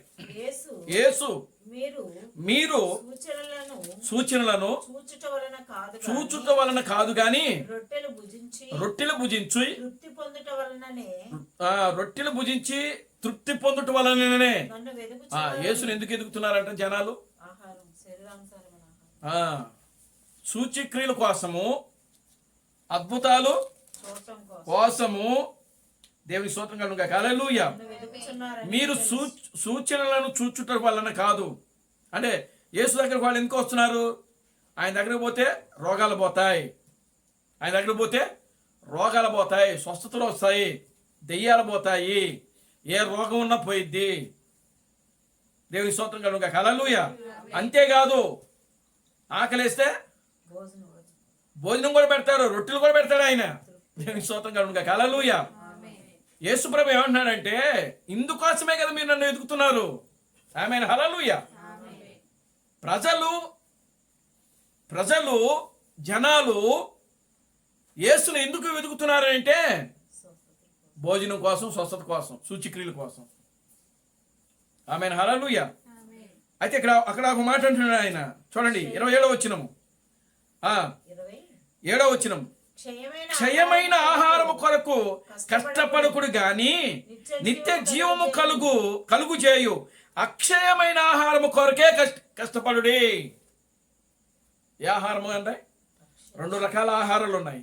ఒకటి క్షయమయ ఆహారము, రెండవది అక్షయమైన నిత్య జీవము కొరకైనటువంటి అక్షయమైన ఆహారము కొరకు మీరేం చేయమన్నాడు? కష్టపడండి. దేవుని స్తోత్రం కలుగుగా. హల్లెలూయా. లోరుడు గడ. హల్లెలూయా. చూడండి ఇక్కడ మళ్ళీ ఆయన ఏమంటున్నాడు 32వ వచనంలో, 30 నుంచి చదవండి. 30 నుంచి. వారు అట్లయితే మేము చూచి నిన్ను విశ్వసించుటకు నీవు ఏ సూచక్రియ చేయుచున్నావు, ఏమి జరిగించుచున్నావు? భుజించుటకు పరలోకము నుండి ఆయన ఆహారమును వారికి అనుగ్రహించుటకు అనుగ్రహించునని వ్రాయబడినట్లు మన పితరులు అరణ్యములో మన్నాను భుజించురని ఆయనతో చెప్పిరి. ఇప్పుడు వీళ్ళు ఏం చేశారంటే, నువ్వు మాకు ఏ సూచక్రియ చేస్తావు అని అడిగారు వాళ్ళు. మన పితరులు అరణ్యములో మన్నాను ఏం చేశారంట? భుజించిరి. అంటే వాళ్ళే ఎత్తారు విషయాన్ని. అప్పుడు యేసుక్రీస్తు సమాధానం చెప్తున్నాడు. తర్వాత కింద చదవండి. పరలోకము నుండి దిగివచ్చు లోకమునకు జీవమునిచ్చినది దేవుడు అనుగ్రహించు ఆహారమై ఉన్నదని మీతో నిశ్చయముగా చెప్పుచున్నాను. దేవుని స్తోత్రం కలుగుగా. హల్లెలూయా. ఏమండి ఏం చెప్తున్నాడు అక్కడ? పరలోకము నుండి వచ్చు లోకమునకు జీవమునిచ్చు దేవుడు అనుగ్రహించు ఆహారం. లోకమునకు జీవమిచ్చు ఆహారము. లోకానికి జీవమిచ్చే ఆహారం ఒకటి ఉందంట. దేవునికి స్తోత్రం కలుగుగా. హల్లెలూయా. ఆమేన్. హల్లెలూయా. కింద చదవండి. కావున వారు ప్రభువా ఈ ఆహారము ఎల్లప్పుడూ చూసారా? ఆయన ఏమన్నాడంటే, పరలోకము నుండి లోకమునకు జీవాహారం ఒకటి ఉన్నది అని ఆయన చెప్తే వీళ్ళు వెంటనే ఆహారం అడుగుతున్నారు. ఆ ఆహారం మాకు ఇవ్వండి అని. ఆ సమరీ స్త్రీ కదా, అలాగైతే ఆ నీళ్లు నాకు కూడా ఇవ్వని అడిగింది ఆమె. అయితే నువ్వు వెళ్ళి నీ పిరమిడ్ని తీసుకురమ్మన్నాడు ఆయన. దేవునికి స్తోత్రం కలుగుగా. హల్లెలూయా. ఇప్పుడు వీళ్ళు కూడా అదే అడుగుతున్నారు, అలాగైతే ఆహారము మాకివ్వు. అప్పుడు యేసుక్రీస్తు ఏమంటున్నాడు చూడండి. అందుకు యేసు వారితో ఇట్లా నేను జీవాహారమును నేనే, నా యొద్దకు వచ్చువాడు ఏ మాత్రమును ఆకలి కొనడు, నా యందు విశ్వాసముంచువాడు ఎప్పుడును దప్పికొనడు.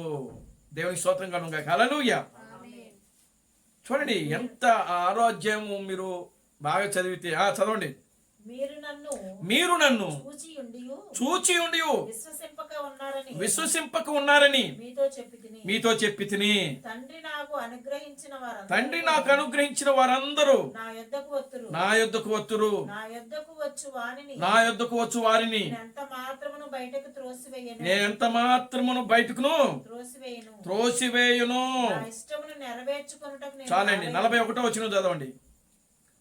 కాబట్టి నేను పరలోకము నుండి దిగి వచ్చిన ఆహారమని అని చెప్పినందున యూదులు ఆయనను గురించి సనుగుకొనుచు ఈయన యోసేపు కుమారుడు కదా.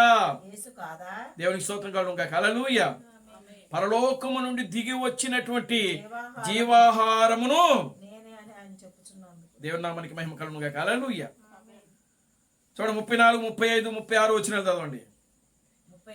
34 పైకి. కావున వారు ప్రభువా ఈ ఆహారము ఎల్లప్పుడూ మాకు అనుగ్రహించమని అనిరి. అందుకు యేసు వారితో ఇట్లనెను, జీవాహారమును నేనే. దేవునికి స్తోత్రం కలుగును గాక. హల్లెలూయా. ఏమంటున్నాడండి ఇక్కడ? ఇక్కడ 41వ వచనంలో ఏమంటున్నాడంటే పరలోకము నుండి దిగి వచ్చిన ఆహారము నేనేనని చెప్పినందుకు యూదులు ఆయన మీద ఏం చేసినారంట? దేవునికి స్తోత్రం కలుగును గాక. హల్లెలూయా. ఏదెను తోటలో ఒక జీవ వృక్షంలాగా ఉన్న వ్యక్తి, ఆమేన్, హల్లెలూయా. ఇప్పుడు ఇక్కడ 2000 సంవత్సరాల క్రితము ఎలా వచ్చింది? ఒక మనిషి రూపంలో వచ్చింది. ఒక మానవుడిగా వచ్చాడు. దేవునికి స్తోత్రం కలుగును గాక. హల్లెలూయా.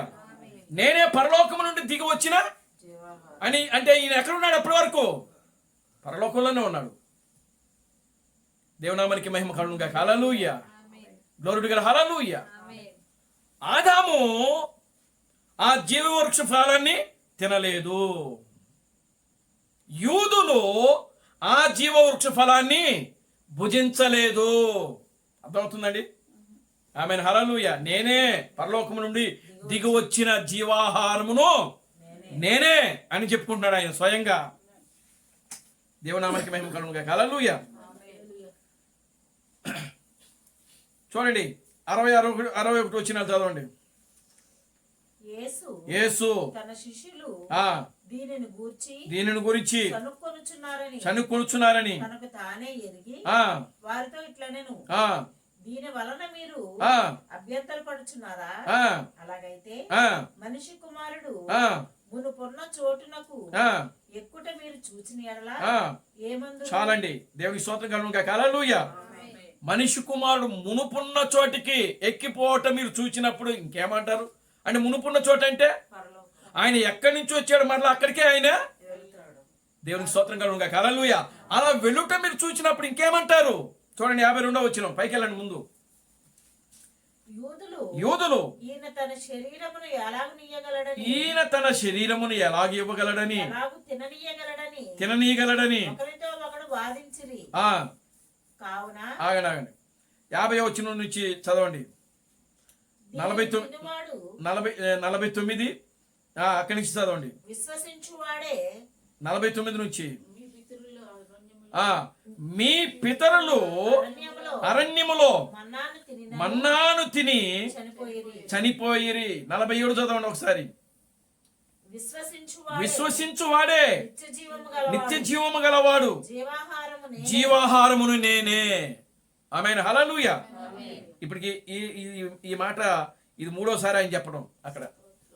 దేవునామానికి మహిమ కలుగును గాక. హల్లెలూయా. కనుక పరలోకము నుండి వచ్చిన జీవాహారమును నేనే అని చెప్తున్నాడు. Glory to God. హల్లెలూయా. ఈ 47వ వచనంలో ఆయన ఏం చెప్తున్నాడంటే మీ పితరులు మన్నాను తిని చనిపోయేది, జీవాహారమును నేనే. దేవునికి స్తోత్రం కలుగును గాక. హల్లెలూయా. 50వ వచనం, దీనిని తినువాడు చావకుండునట్లు పరలోకము నుండి దిగి వచ్చిన ఆహారము ఇదే. పరలోకము నుండి దిగి వచ్చిన జీవాహారమును నేనే. దేవునికి స్తోత్రం కలుగును గాక. హల్లెలూయా. జీవవృక్ష ఫలం అండి. యేసు ఎవరు? జీవవృక్షం. ఆయన యేసు ఏమై ఉన్నాడు? జీవవృక్ష ఫలమై ఉన్నాడు. ఆయన జీవవృక్షమై ఉన్నాడు. ఆయన ఆమేన్, హల్లెలూయా. ఆ జీవవృక్షం ఎక్కడ ఉంది? మొదటగా ఏదెన్లో ఉన్నది. ఆదాము దాన్ని తీసుకొని తినాలా, కానీ ఆదాము దాన్ని తీసుకోలేదు. అదే జీవవృక్షము మానవుడిగా శరీరధారిగా 2000 సంవత్సరాలు యూదుల మధ్యలోకి వచ్చాడు. ఆయన దేవునికి స్తోత్రం కలుగుగా, హల్లెలూయా. కానీ యూదులు ఏం చేసినారు? ఆయన తృణీకరించాడు. ఏదేనులో ఆదాము తృణీకరించాడు. ఇదిగో 2000 సంవత్సరాల క్రితము జీవవృక్షమును జీవాహారమునైన యేసును వాళ్ళు ఏం చేసినారంటే తృణీకరించారు. యేసు తిరిగి లేచిన తర్వాత రూపం మారింది. దేవునికి స్తోత్రం కలుగుగా, హల్లెలూయా. యేసు తిరిగి లేచిన తర్వాత రూపం మారింది. ఆ రూపం ఎవరు అని అంటే క్రీస్తు బ్రహ్మము. ఇప్పుడు క్రీస్తు బ్రహ్మమే జీవవృక్ష ఫలము. ఆమేన్, హల్లెలూయా. ఇప్పుడు పరదేశంలో ఉంది ఎవరు? పరదేశంలో ఉంది ఎవరు? జీవవృక్షము అక్కడ ఉంది. ఆ పౌలు వెళ్ళి ఆ జీవవృక్ష ఫలాలు ఆయన తిన్నాడు. అక్కడ జయించు వానికి పరదేశంలో ఉన్న జీవవృక్ష ఫలమును భుజింపనిత్తును. అంటే పరదేశంలో ఉన్నటువంటి ఆ పరిశుద్ధులందరూ కూడా ఆ జీవవృక్ష ఫలములే తింటా ఉన్నారు నిరంతరం జీవించడానికి. వాటితో పాటు పౌలు కూడా అక్కడికి వెళ్ళాడు. ఆమేన్, హల్లెలూయా. ఎవరు వెళ్ళారండి? పౌలు కూడా వెళ్ళి ఏం చేసినాడంటే ఆ పరదేశంలో ఏదైతే ఉందో ఆ జీవవృక్ష ఫలం ఏదైతే ఉందో దాన్ని తింటా ఉన్నాడు. పౌలుకి మరణం లేదు అసలు. ఎందుకు? జీవవృక్ష ఫలాన్ని తిన్న పౌలు, ఆ జీవవృక్ష ఫలాన్ని తిన్న ఏ మనవుడు కూడా మరణించడు అసలు. దేవునికి స్తోత్రం కలుగుగా, హల్లెలూయా. ఆమేన్, హల్లెలూయా. చూడండి తర్వాత చదవండమ్మా. 51వ వచనం. పరలోకము నుండి దిగి వచ్చిన జీవాహారముని నేనే. ఎవడైనను ఈ ఆహారము భుజించితే వాళ్ళెల్లప్పుడూ జీవించును. మరియు నేనిచ్చు ఆహారము లోకమునకు జీవము కొరకైన నా శరీరమని మీతో నిశ్చయముగా చెప్పుచున్నాను. దేవునికి స్తోత్రం కలుగుగా, హల్లెలూయా. లోకమునకు జీవము కొరకై. దేనికోసం చూపిస్తున్నాడు ఆయన? లోకములో జీవము లేదు. లోకములో ఏమున్నది? పాపం ఉంది. లోకములో ఏముంది? చీకటి ఉంది. లోకములో నిర్జీవ క్రియలు ఉన్నాయి. కనుక లోకమునకు నేను ఇచ్చేది ఏమిటంటే లోకమునకు నిత్య జీవము కొరకైనటువంటి నా శరీరమే. నా శరీరమే జీవాహారము. 52వ వచనం. యూదులు ఈయన నా శరీరం ఎలాగూ తిననీయగలడు? దేవుని స్తోత్రం కలుగుగా, హల్లెలూయా. చదవండి. కావున యేసు ఇట్లా నేను మీరు మనిషి కుమారుని శరీరము తిని ఆయన రక్తము తాగితేనే గాని మీలో మీరు జీవము గలవారు కారో. ఆగండి. దేవుని స్తోత్రం కలుగుగా, హల్లెలూయా. మనిషి కుమారుని యొక్క శరీరము, మనిషి కుమారుని యొక్క రక్తము తిని త్రాగితేనే గాని మీలో మీరు జీవము గలవారు. దేవునికి స్తోత్రం కలుగుగా, హల్లెలూయా. కనుక మీరు జీవం కావాలనంటే అది ఏ జీవము అంటే నిత్య జీవము. నిత్య జీవము కొరకై ఇవ్వబడిన నా శరీరము, నా శరీరమే ఈ లోకమునకు నిత్య జీవమునిస్తుంది. కనుక నా శరీరము తిని నా రక్తమును తాగువాడే నిత్య జీవము గలవాడు. చదవండి, కింద చదవండి. నా శరీరము తిని నా రక్తము త్రాగువాడు నిత్య జీవము గల. నిత్య జీవము ఆ వ్యక్తిలో ఏముంటది? దేవునికి స్తోత్రం కలుగుగా, హల్లెలూయా. యేసు యొక్క శరీరమును యేసు యొక్క రక్తమును తిని త్రాగువాడు ఎవడో వాడు నిత్య జీవము గలవాడు. ఆమేన్, హల్లెలూయా. అంటే యేసు యొక్క శరీరం అంటే రక్త మాంసాలతో కూడిన శరీరం కాదది. ఆమేన్, హల్లెలూయా. ఏమిటి ఆయన శరీరము? వాక్యము. చూడండి, 1వ అధ్యాయము, ఆది కాండము, యోహాను సువార్త 1వ అధ్యాయము. ఆది యందు వాక్యము ఉండెను, వాక్యము దేవుని యొద్ద ఉండెను, వాక్యమే దేవుడైండును. 12వ వచనము, 14వ వచనం. ఆ వాక్యము శరీరధారి అయి కృపా సత్య సంపూర్ణుడుగా. కనుక వాక్యము ఇప్పుడు ఏం చేసింది? రక్తమాంసములు ధరించింది. అందుకే ఆయన అన్నాడు, నా శరీరమును నా రక్తమును తిని తాగువాడే నిత్య జీవం గలవాడు. ఆ రక్తము ఆ శరీరం అంటే ఏంటో కాదు, వాక్యము. ఆమేన్, హల్లెలూయా, గ్లోరీ టు గాడ్, హల్లెలూయా. ఇప్పుడు చూడండి, యేసు తిరిగి లేచిన తర్వాత ఎక్కడికి వెళ్ళాడు ఆయన అని అంటే దొంగతో మాట్లాడాడు ఆయన. చూడండి లూకా సువార్త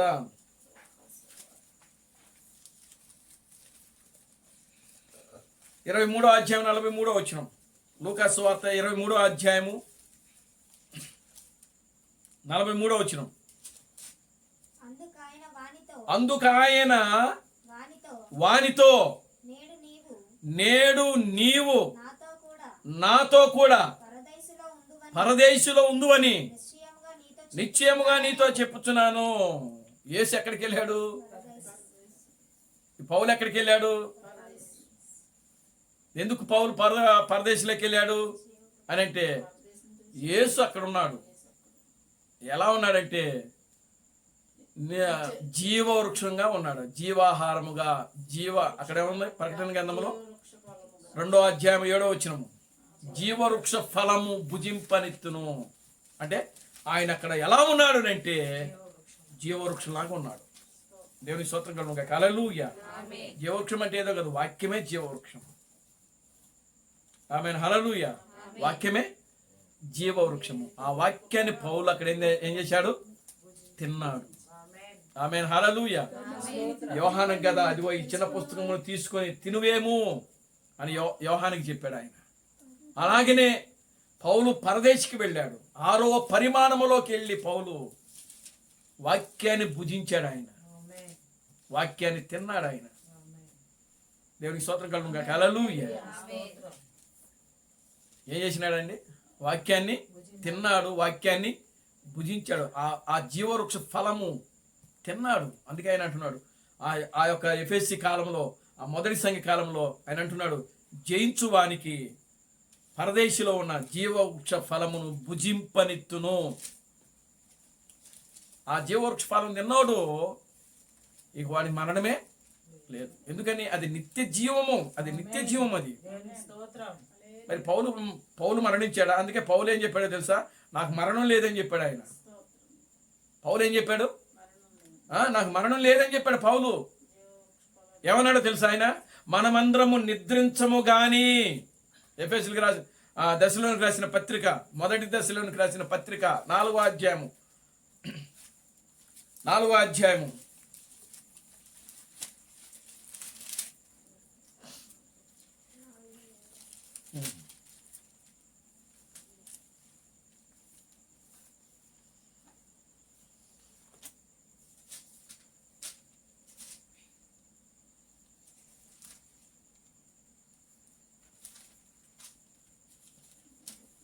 వచనం నుంచి.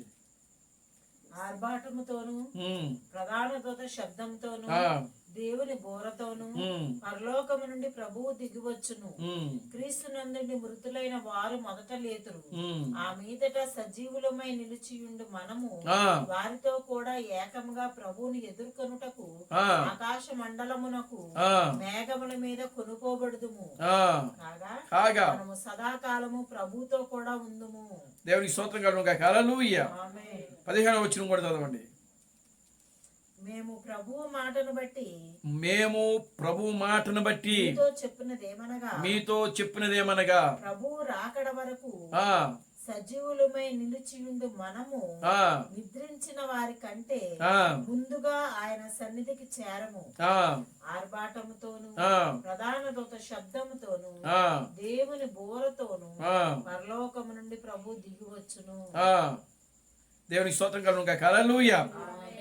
పౌలు ఎక్కడో అక్కడే చెప్తాడు, ఎక్కడో లేఖనము ఆ రెఫరెన్స్ గుర్తు రావట్లేదు, కానీ మనమందరము నిద్రించము గాని అని ఉంటుంది. దేవునికి స్తోత్రం కలుగును గాక. హల్లెలూయా. మనమందరము నిద్రించము. పౌలు ఏం చెప్తున్నాడు అని అంటే, ప్రభు రాకడ వరకు నిలిచియుండు మనము కనురెప్పపాట్లో మార్పు చెందుదము. దేవునికి స్తోత్రం కలుగును గాక. హల్లెలూయా. ఆ మీద సజీవులమై నిలిచియుండు మనము ఆయన ఏం చెప్తున్నాడు? మనం ఎలా ఉంటున్నాం? ప్రభుని ఎలా కలుసుకోవద్దాం? మనం సజీవులుగానే మనం కలుసుకుంటాం. దేవునికి స్తోత్రం కలుగును గాక. హల్లెలూయా. ఎలా కలుసుకుంటామండి? కనుక పౌలు ఏం చెప్తున్నాడు అంటే, మనకు మరణము లేదు మొదటి సంఘ కాలంలోనే చెప్పేశాడు ఆయన. దేవునికి స్తోత్రం కలుగును గాక. హల్లెలూయా. మొదటి సంఘ కాలంలోనే నాకు మరణం లేదని చెప్పాడు ఆయన.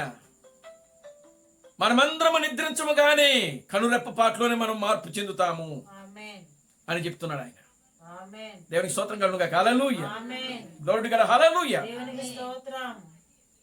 కనుక ప్రియమైన దేవుని బిడ్డలారా, చూడండి, పౌలు ఇప్పుడు ఏం చేసినాడంటే, ఆ పరదేశంలోకి వెళ్ళి 6వ పరిమాణమైనటువంటి ఆ యొక్క పరదేశం ఏదైతే ఉందో ప్రియులారా, ఆ పరదేశంలో ఏముందండి?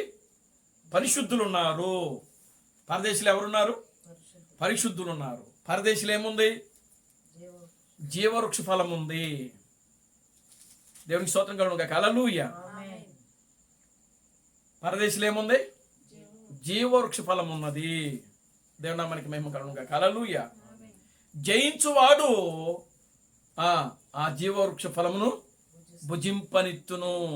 కనుక మొదటి సంఘ కాలంలో ఉన్నటువంటి పౌలు పరదేశికి దేనికి వెళ్ళాడు అని అంటే, జీవవృక్ష ఫలములను భుజించుటకు.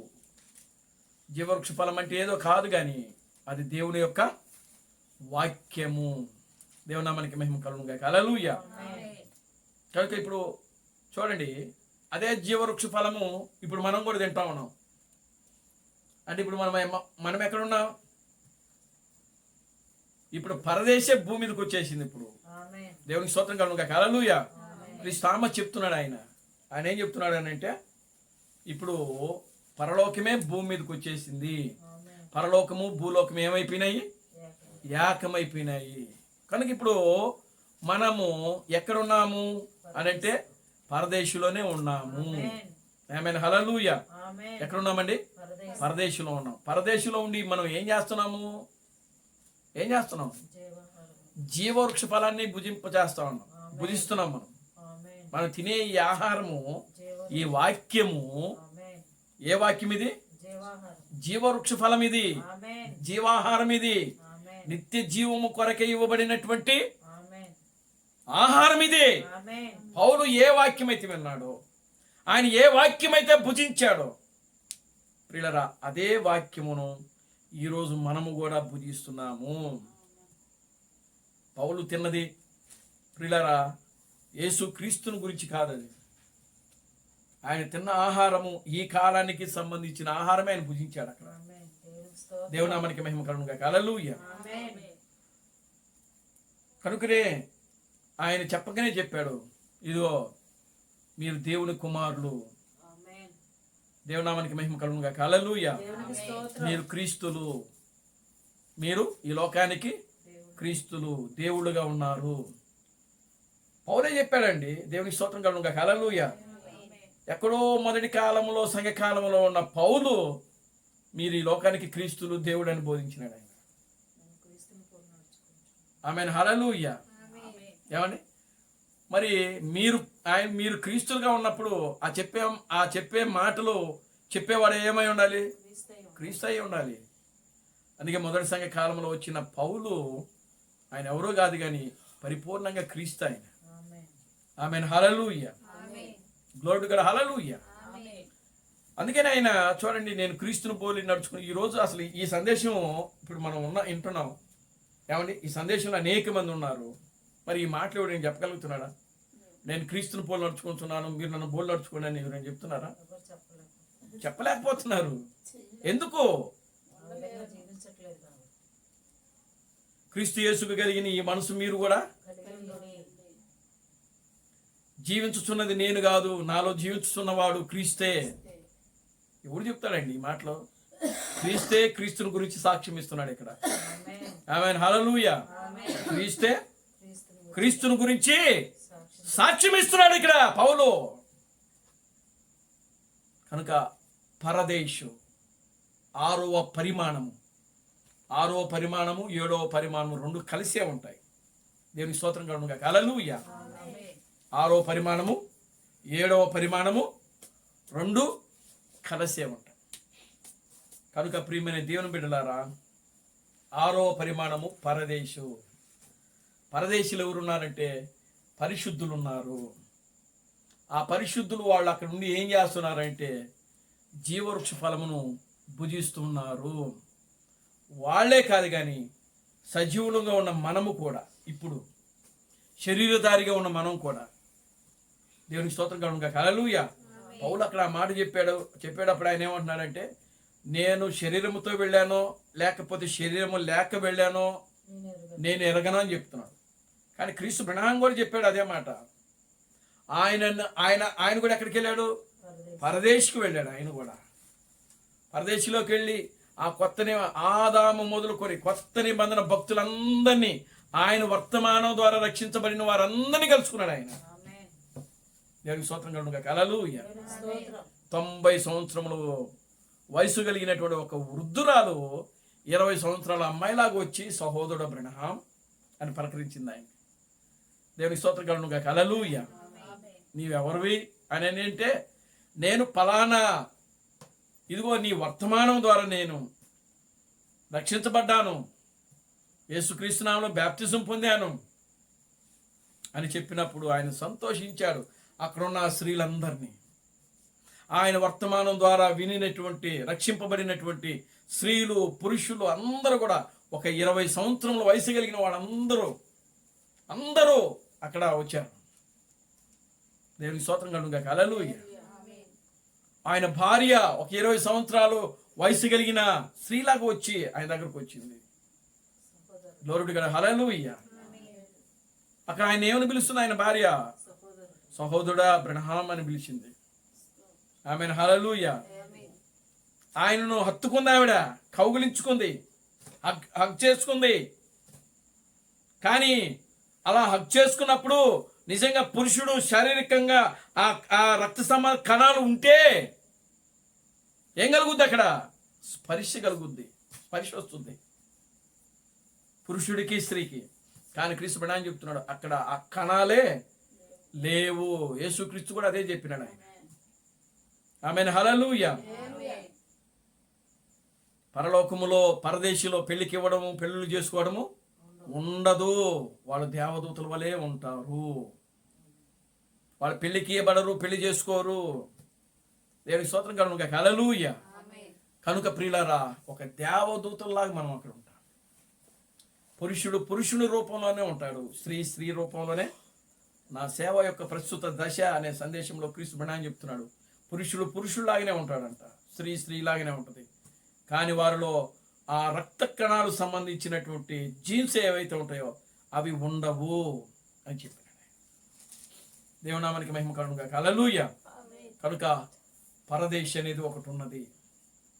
పరదేశ్ అంటే అర్థం ఏంటి అసలు?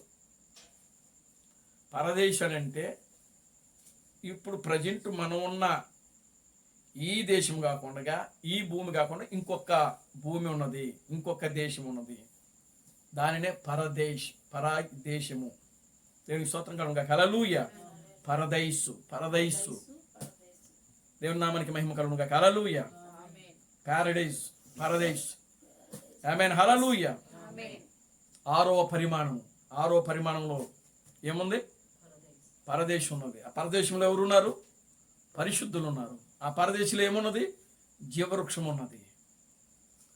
ఇప్పుడు పరదేశంలోనే మనం కూడా ఉన్నాం. ఆమేన్, హల్లెలూయా. మనం ఎక్కడున్నాము?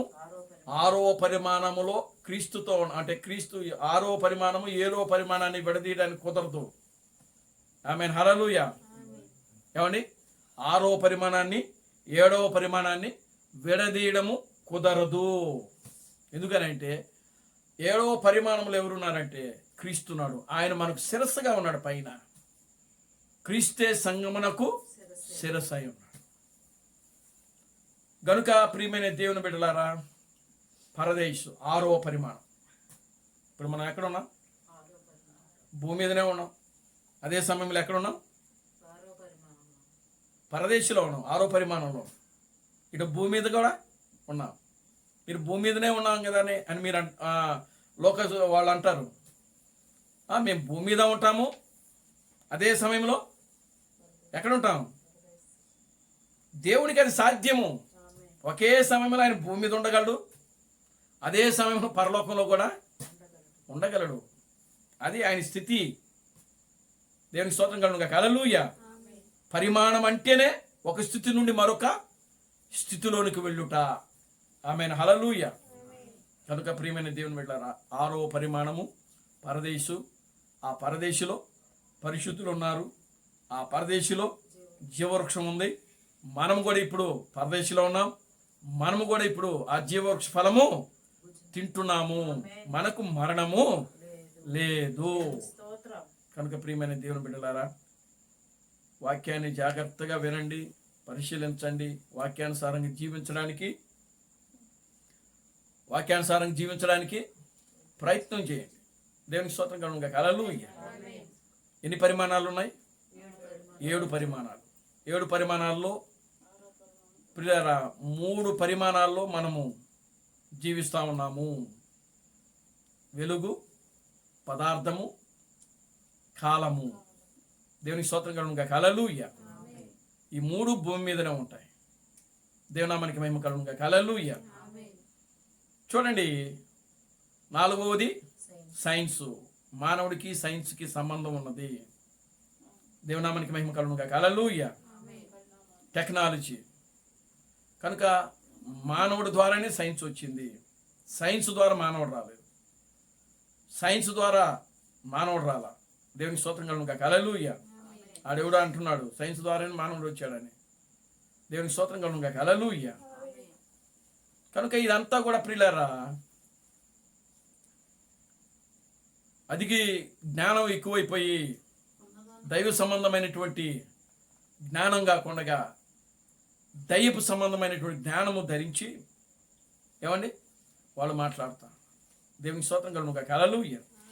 డార్విన్ అనేటువంటి వ్యక్తి 1856 అంటే అప్పటికి ఇంకా క్రీస్తు ప్రణామం భూమి మీదకి రాలా. ఆయన వచ్చింది ఎప్పుడు? 1906 క్రీస్తు ప్రణామం పుట్టింది ఎప్పుడు? 1909లో ఆయన భూమి మీదకి వచ్చాడు. దేవునికి స్తోత్రం కలుగును గాక. హల్లెలూయా. అంటే ఆయనకంటే ముందు ఒక 100 సంవత్సరాల ముందే డార్విన్ అనేటువంటి వ్యక్తి సైన్సిస్ట్ అన్నమాట. ఆయన ఏం చెప్పినాడు? అని అంటే మనిషికి కోతికి సంబంధం ఉంది అని చెప్పినాడు ఆయన. దేవునికి స్తోత్రం కలుగును గాక. హల్లెలూయా. ఆయన సిద్ధాంతము. ఆ రోజుల్లో అమెరికాలో ఒక పాఠశాల కట్టారంట. క్రీస్తు చెప్తున్నాడు. అప్పుడు అమెరికా సిద్ధాంతము, వాళ్ళ యొక్క మతం ఏంటి? క్రైస్తవ మతం. వాళ్ళ సిద్ధాంతము, వాళ్ళ యొక్క మతము క్రైస్తవ మతం. అంటే బైబిల్ తప్పనిచ్చి వాడు ఇంకినది ఏది? అప్పుడు క్రీస్తు ప్రణామం భూమి మీద జీవించిన కాలము. దేవునికి స్తోత్రం. డార్విన్ ఉన్న కాలంలో క్రీస్తు ప్రణామం వచ్చే సమయానికి ఆల్రెడీ అంతా కల్పితం అయిపోయింది, మారిపోయింది. అన్ని మతాలు కూడా అక్కడ చేరిపోయినాయి. డార్విన్ ఉన్నటువంటి కాలంలో చార్లెస్ డార్విన్, అతని పేరు, పూర్తి పేరు చార్లెస్ డార్విన్. అతను ఒక సైన్సిస్టు. అతను ఏం చేశాడు అని అంటే, మానవుడికి కోతికి సంబంధం ఉంది, కోతి యొక్క జీన్స్తోనే మానవుడు వచ్చాడు అనేది తన యొక్క సిద్ధాంతము. ఆ రోజుల్లో అమెరికాలో ఆ పాఠశాల కట్టారంట. దానిని ఒక పిల్లోడు వ్యతిరేకించాడు. క్రీస్తు ప్రణామం చెప్తున్నాడు ఆయన. దేవునికి స్తోత్రం కలుగును గాక. హల్లెలూయా. అనుభవము అనే సందేశంలో మాట్లాడుతున్నాడు. ఇంకా 2-3 సందేశాల్లో, మొత్తం 3 సందేశాల్లో ఆ సిద్ధాంతం గురించి మాట్లాడాడు ఆయన. వెళితే అప్పుడు ఆ పిల్లవాడు దాన్ని ఇష్టపడలా. దేన్ని? కోతి యొక్క జీన్స్ ద్వారా మానవుడు వచ్చాడనే సిద్ధాంతాన్ని పిల్లవాడు వ్యతిరేకించాడు. ఎందుకు అని అంటే, అతను నమ్మిన సిద్ధాంతం వేరు. అతను ఏమి నమ్ముతున్నాడు? ఈ పరిశుద్ధ గ్రంథాన్ని నమ్ముతున్నాడు అతను. కనుక దీనికి వ్యతిరేక ఈ పరిశుద్ధ గ్రంథము ఏమని బోధిస్తుంది? దేవుడు తన స్వరూపమందు తన పోలుకు చొప్పున అని ఈ పరిశుద్ధ గ్రంథం బోధిస్తూ ఉంటే, డార్విన్ సిద్ధాంతం ఏమని బోధిస్తుంది అని అంటే, కోతి యొక్క జీన్స్ ద్వారా, చింపాంజీ జీన్స్ ద్వారా, దేవునికి స్తోత్రం కలుగును గాక, హల్లెలూయా. అటు చింపాంజీ కాదు, ఇటు కోతి, వాటి యొక్క జీన్స్ ద్వారా మానవుడు వచ్చాడు అని అతని యొక్క సిద్ధాంతం. దాన్ని పిల్లవాడు వ్యతిరేకించాడు. వాడిని పంపించేశాడు స్కూల్ నుంచి ఇంటికి. వెళ్ళిపోయి మీ తల్లిదండ్రులు తీసుకురాము. ఆ తల్లిదండ్రులు ఏం చేశారంటే కేసు పెట్టి పిటిషన్ వేసినారు. దేవునికి స్తోత్రం కలుగును గాక, హల్లెలూయా. మేము ఈ సిద్ధాంతాన్ని నమ్మము, మా పిల్లవాడిని స్కూల్కి పంపించము అని చెప్పి కేసు పెట్టి కోర్టుకేశారు. కోర్టు ఏమైనా తీర్పిచ్చిందంటే, లేదు మీరు ఖచ్చితంగా దాన్ని తీసుకోవాల్సిందే, మీ పిల్లవాడిని స్కూల్కి పంపించాల్సిందే, మీరు కూడా దాన్ని నమ్మాల్సిందే, ఒకవేళ నమ్మకపోతే మీకు 2 సంవత్సరాలు జైలు శిక్ష పడుతుంది అని చెప్పి తీర్పిచ్చింది. మేము 2 సంవత్సరాలు జైలు శిక్ష అనుభవించడానికైనా సిద్ధమే కానీ ఆ డార్విన్ యొక్క సిద్ధాంతం మాత్రం మేము నమ్మమని వ్యతిరేకించాం. ఆ రోజుల్లో పెద్ద దాని గురించి కాంట్రవర్సీ జరిగిందన్నమాట. దేవుని స్తోత్రం కలుగును గాక, హల్లెలూయా. సరే, ఏదేమైనప్పటికీ అది ఈ రోజున ప్రపంచం అంతా కూడా వ్యాపించేసింది. దేన్ని నమ్మేవాడు దాన్ని నమ్ముతున్నాడు. ఏది ఏమైనప్పటికీ ప్రియులారా గమనించండి, మానవుని యొక్క రక్త కణములలో ప్రియులారా గమనించండి, అపవాది యొక్క రక్తం కలిసిందన్న మాట వాస్తవమే కొంతవరకు. దేవునికి స్తోత్రం కలుగును గాక, హల్లెలూయా. అది ఆ సర్పము అంటే మనిషికి సింపాంజీకి మధ్యనున్న రూపం అని చెప్పాడు. సింపాంజీ కాదు. దేవునికి స్తోత్రం కలుగును గాక, హల్లెలూయా. మానవుని రక్తంలో ఎవరి జీన్స్ ఉందో తెలుసా? సర్పం యొక్క జీన్స్ ఉన్నాయి. ఆమేన్, హల్లెలూయా. ఆ జీన్స్ వల్లనే మానవుడు ఉద్రేకమైనటువంటి కోరికలు, ఈ శరీర సంబంధమైనటువంటి కోరికలు అనేవి దానివల్లనే వచ్చాయి. దేవునామానికి మహిమ కలుగును గాక, హల్లెలూయా. క్రీస్తు ప్రభువు చెప్పాడు, మానవుడు ఒక జంతువు అని చెప్పినాడు ఆయన. దేవునికి స్తోత్రం కలుగును గాక, హల్లెలూయా. మానవుడు ఒక జంతువు యొక్క కోరికలు కలిగి ఉన్నాడని చెప్పినాడు ఆయన. కనుక ప్రియులారా గమనించండి, అయితే అది చింపాంజీ కాదు, కోతి కాదు. డార్విన్ యొక్క సిద్ధాంతము పూర్తిగా బైబిల్కి, పరిశుద్ధ గ్రంథానికి అది పూర్తిగా వ్యతిరేకమే. కనుక ఈరోజు ప్రియమైన దేవుని బిడ్డలారా గమనించండి, మనము ఏదైతే కలిగి ఉన్నామో, మనము ఏదైతే నమ్ముతున్నామో, ఆ నమ్మేదానిని ప్రియులారా మనము గట్టిగా దానికోసం జీవిస్తూ, దానికోసం మనము ముందుకు సాగుతూ ఉన్నప్పుడు దేవుడు తప్పకుండా మనకు ఏం చేస్తాడు అంటే, ఆ పరదేశంలో ఉన్నటువంటి జీవవృక్ష ఫలమును ఆల్రెడీ మనం ఏం చేస్తున్నాం అంటే భుజిస్తున్నాం. దాని యొక్క ఫలాలను మనము అనుభవిస్తున్నాం. దేవునామానికి మహిమ కలుగును గాక, హల్లెలూయా. కనుక అదే ఫలాలు మనలో కూడా కనపడాలి. ఆ జీవవృక్షం యొక్క ఫలాలు తినటం కాదు, భుజించడం కాదు. ఆమేన్, హల్లెలూయా. నిజంగా ఆ యొక్క ఫలాలు మనం భుజించినప్పుడు, ఆ ఫలాలు మనం తిన్నప్పుడు అదే ఫలాలు మనలో కూడా అందుకే ఆయన అంటున్నాడు, ఇదిగో ఆ గలతీయులకు రాసిన పత్రిక, ఆత్మ ఫలములు ఏవనగా, దేవునికి స్తోత్రం కలుగును గాక, హల్లెలూయా. జీవవృక్ష ఫలాలు ఏమిటి అని అంటే అక్కడ రాశాడు,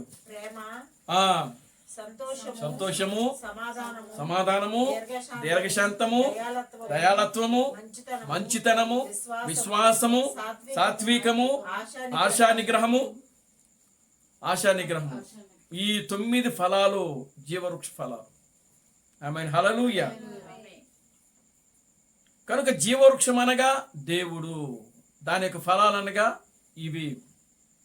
కనుక ఇప్పుడు మనం తింటున్నది ఆ ఫలాలే, తిరిగి మనం కూడా అదే ఫలాలు ఇవ్వాలి. ఒక చెట్టు ఒక విత్తనము వేసినప్పుడు, ఒక యాపిల్ విత్తనాన్ని నాటితే యాపిల్ చెట్టు మొలిస్తే యాపిల్ కాయలే కలుస్తుంది.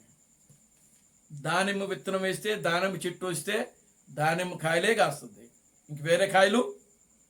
కనుక క్రీస్తు యొక్క జీవమును, క్రీస్తు యొక్క రక్తమును, క్రీస్తు యొక్క ఫలాలను మనం భుజించుతున్నప్పుడు మనము కూడా అదే ఫలాలను మనము కూడా ఏం చేయాలి? ఫలింపచేయాలి, ఫలించాలి. దేవునికి స్తోత్రం కలుగుగాక. హల్లెలూయా. కనుక ప్రియులారా, ఆ విధంగా మనము ఫలిస్తూ ఆధ్యాత్మికంగా ముందుకు సాగుదాం. దేవుడు తన పరిశుద్ధ వాక్యములను దీవించి ఆశీర్వదించును గాక. ఆమేన్. పరదేశు 6వ పరిమాణం ఏంటి? పరదేశులు ఎవరున్నారు? పరిశుద్ధులు ఉన్నారు. పరదేశులో పరిశుద్ధులు ఉన్నారు. ఇంకేముంది? జీవవృక్షం ఉన్నది. ఆమేన్. హల్లెలూయా. పరిశుద్ధులు జీవవృక్ష ఫలం తింటున్నారు. ఈ భూమి మీద ఉన్నటువంటి శరీర సంబంధంగా ఉన్న ఈ పరిశుద్ధులు కూడా ఇప్పుడు ఏం చేస్తున్నారు? జీవవృక్ష ఫలములు భుజిస్తున్నారు. కనుక నిత్యము కూడా మనం ఈ జీవవృక్ష ఫలములు తింటూ అదే ఫలములను ఫలిస్తూ కాస్తూ ప్రియులారా ఈ లోకంలో మనం ముందుకు సాగుదాం. దేవుడు తన పరిశుద్ధ వాక్యం దీవించి ఆశీర్వదించును గాక. ప్రార్థన చేసుకుందాం. దయచేసి అందరూ కూడా లేచి నిలబడండి, ప్రార్థన చేద్దాం. ఓ మమ్మల్ని మిక్కిలిగా ప్రేమించిన మా మంచి తండ్రి, జీవం గల దేవుడా, జీవాధిపతి, నా ప్రభు అయిన అబ్రహాం క్రీస్తు, నీ పవిత్రమైన పాదాలకు వందనాలు, స్తుతులు, స్తోత్రములు స్తోత్రములు స్తోత్రములు ప్రభువా. నాయన 6వ పరిమాణము పరదేశులో పరిశుద్ధులు ఉన్నారు ప్రభువా. ఓ అదే పరదేశులో జీవవృక్ష ఫలం ఉంది ప్రభువా. ఓ నీ వాక్యములో రాయబడింది, జయించువానికి పరదేశులో ఉన్నటువంటి ఆ జీవవృక్ష ఫలమును భుజింపనిస్తానని ఈ వాక్యములో రాయబడింది ప్రభువా.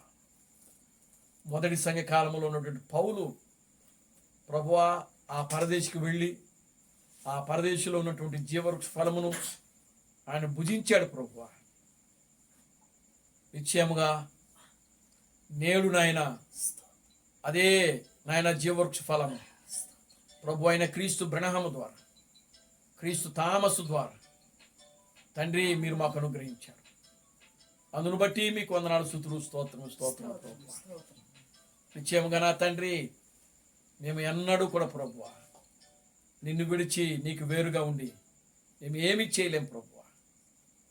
ఈనాడు ఆ నిత్య జీవము, ఆ నిత్య వాక్యము, జీవవృక్ష ఫలము, ఈ చివరి దినాల్లో క్రీస్తు బ్రహ్మముగా, క్రీస్తు థామస్గా, సియోను కుమారిగా ఈ లోకములో ఉంచావు ప్రభువా. నిత్యముగా నాయన మేము ఆ విధంగా ఆ వాక్యం యొక్క ఫలాలు ఫలిస్తూ అనుభవిస్తూ మా ఆత్మీయ జీవితంలో ముందుకు సాగే కృపను దయచేయండి. మీరు మమ్మల్ని బలపరచండి. మాలో ఉన్న ప్రతి రోగాలు, ప్రతి బలహీనతలను విడుదల దయచేయండి. నీ కార్యములు నాయన జరిగించండి. అన్ని విషయాలు నీ కృపను దయచేయండి. సమస్త ఘనత మహిమను మీరు తెచ్చుకోండి. జీవం కలిగిన నా ప్రభు అయిన క్రీస్తు బ్రహ్మముని సర్వశక్తి కలిగిన నామములో ప్రార్థించి స్తుతించి వేడుకొనుచున్నాము. ఆమేన్. అందరూ కూడా 2 చేతులు పైకెత్తి కోరస్ పాడుకుందాం. Christ Branham never fails. Christ Branham never fails. Christ Branham never fails in thee. Hallelujah. Hallelujah. Christ Branham never fails in thee. Is coming very soon. Is coming very soon. Is coming very soon in thee. Hallelujah. Hallelujah. Is coming very soon in thee. నా ప్రాణమా ప్రభువును స్తుతించుము. నా అంతరము సమస్తమైన పరిశుద్ధ నామమును స్తుతించుము. నా ప్రాణమా ప్రభువును స్తుతించుము. ప్రభు అయిన క్రీస్తు బ్రహ్మం చేసిన ఉపకారములలో దేనిని మరువకుము. ఆమేన్. ఆమేన్.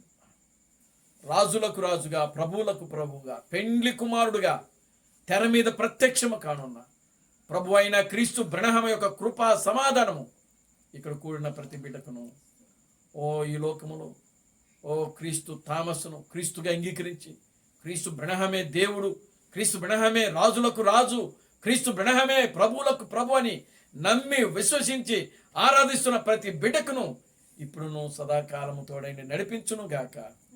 ఆమేన్ ఆమేన్. అందరికీ వందనాలు. ప్రభు మిమ్మల్ని దీవించి ఆశీర్వదించును గాక. ఆమేన్.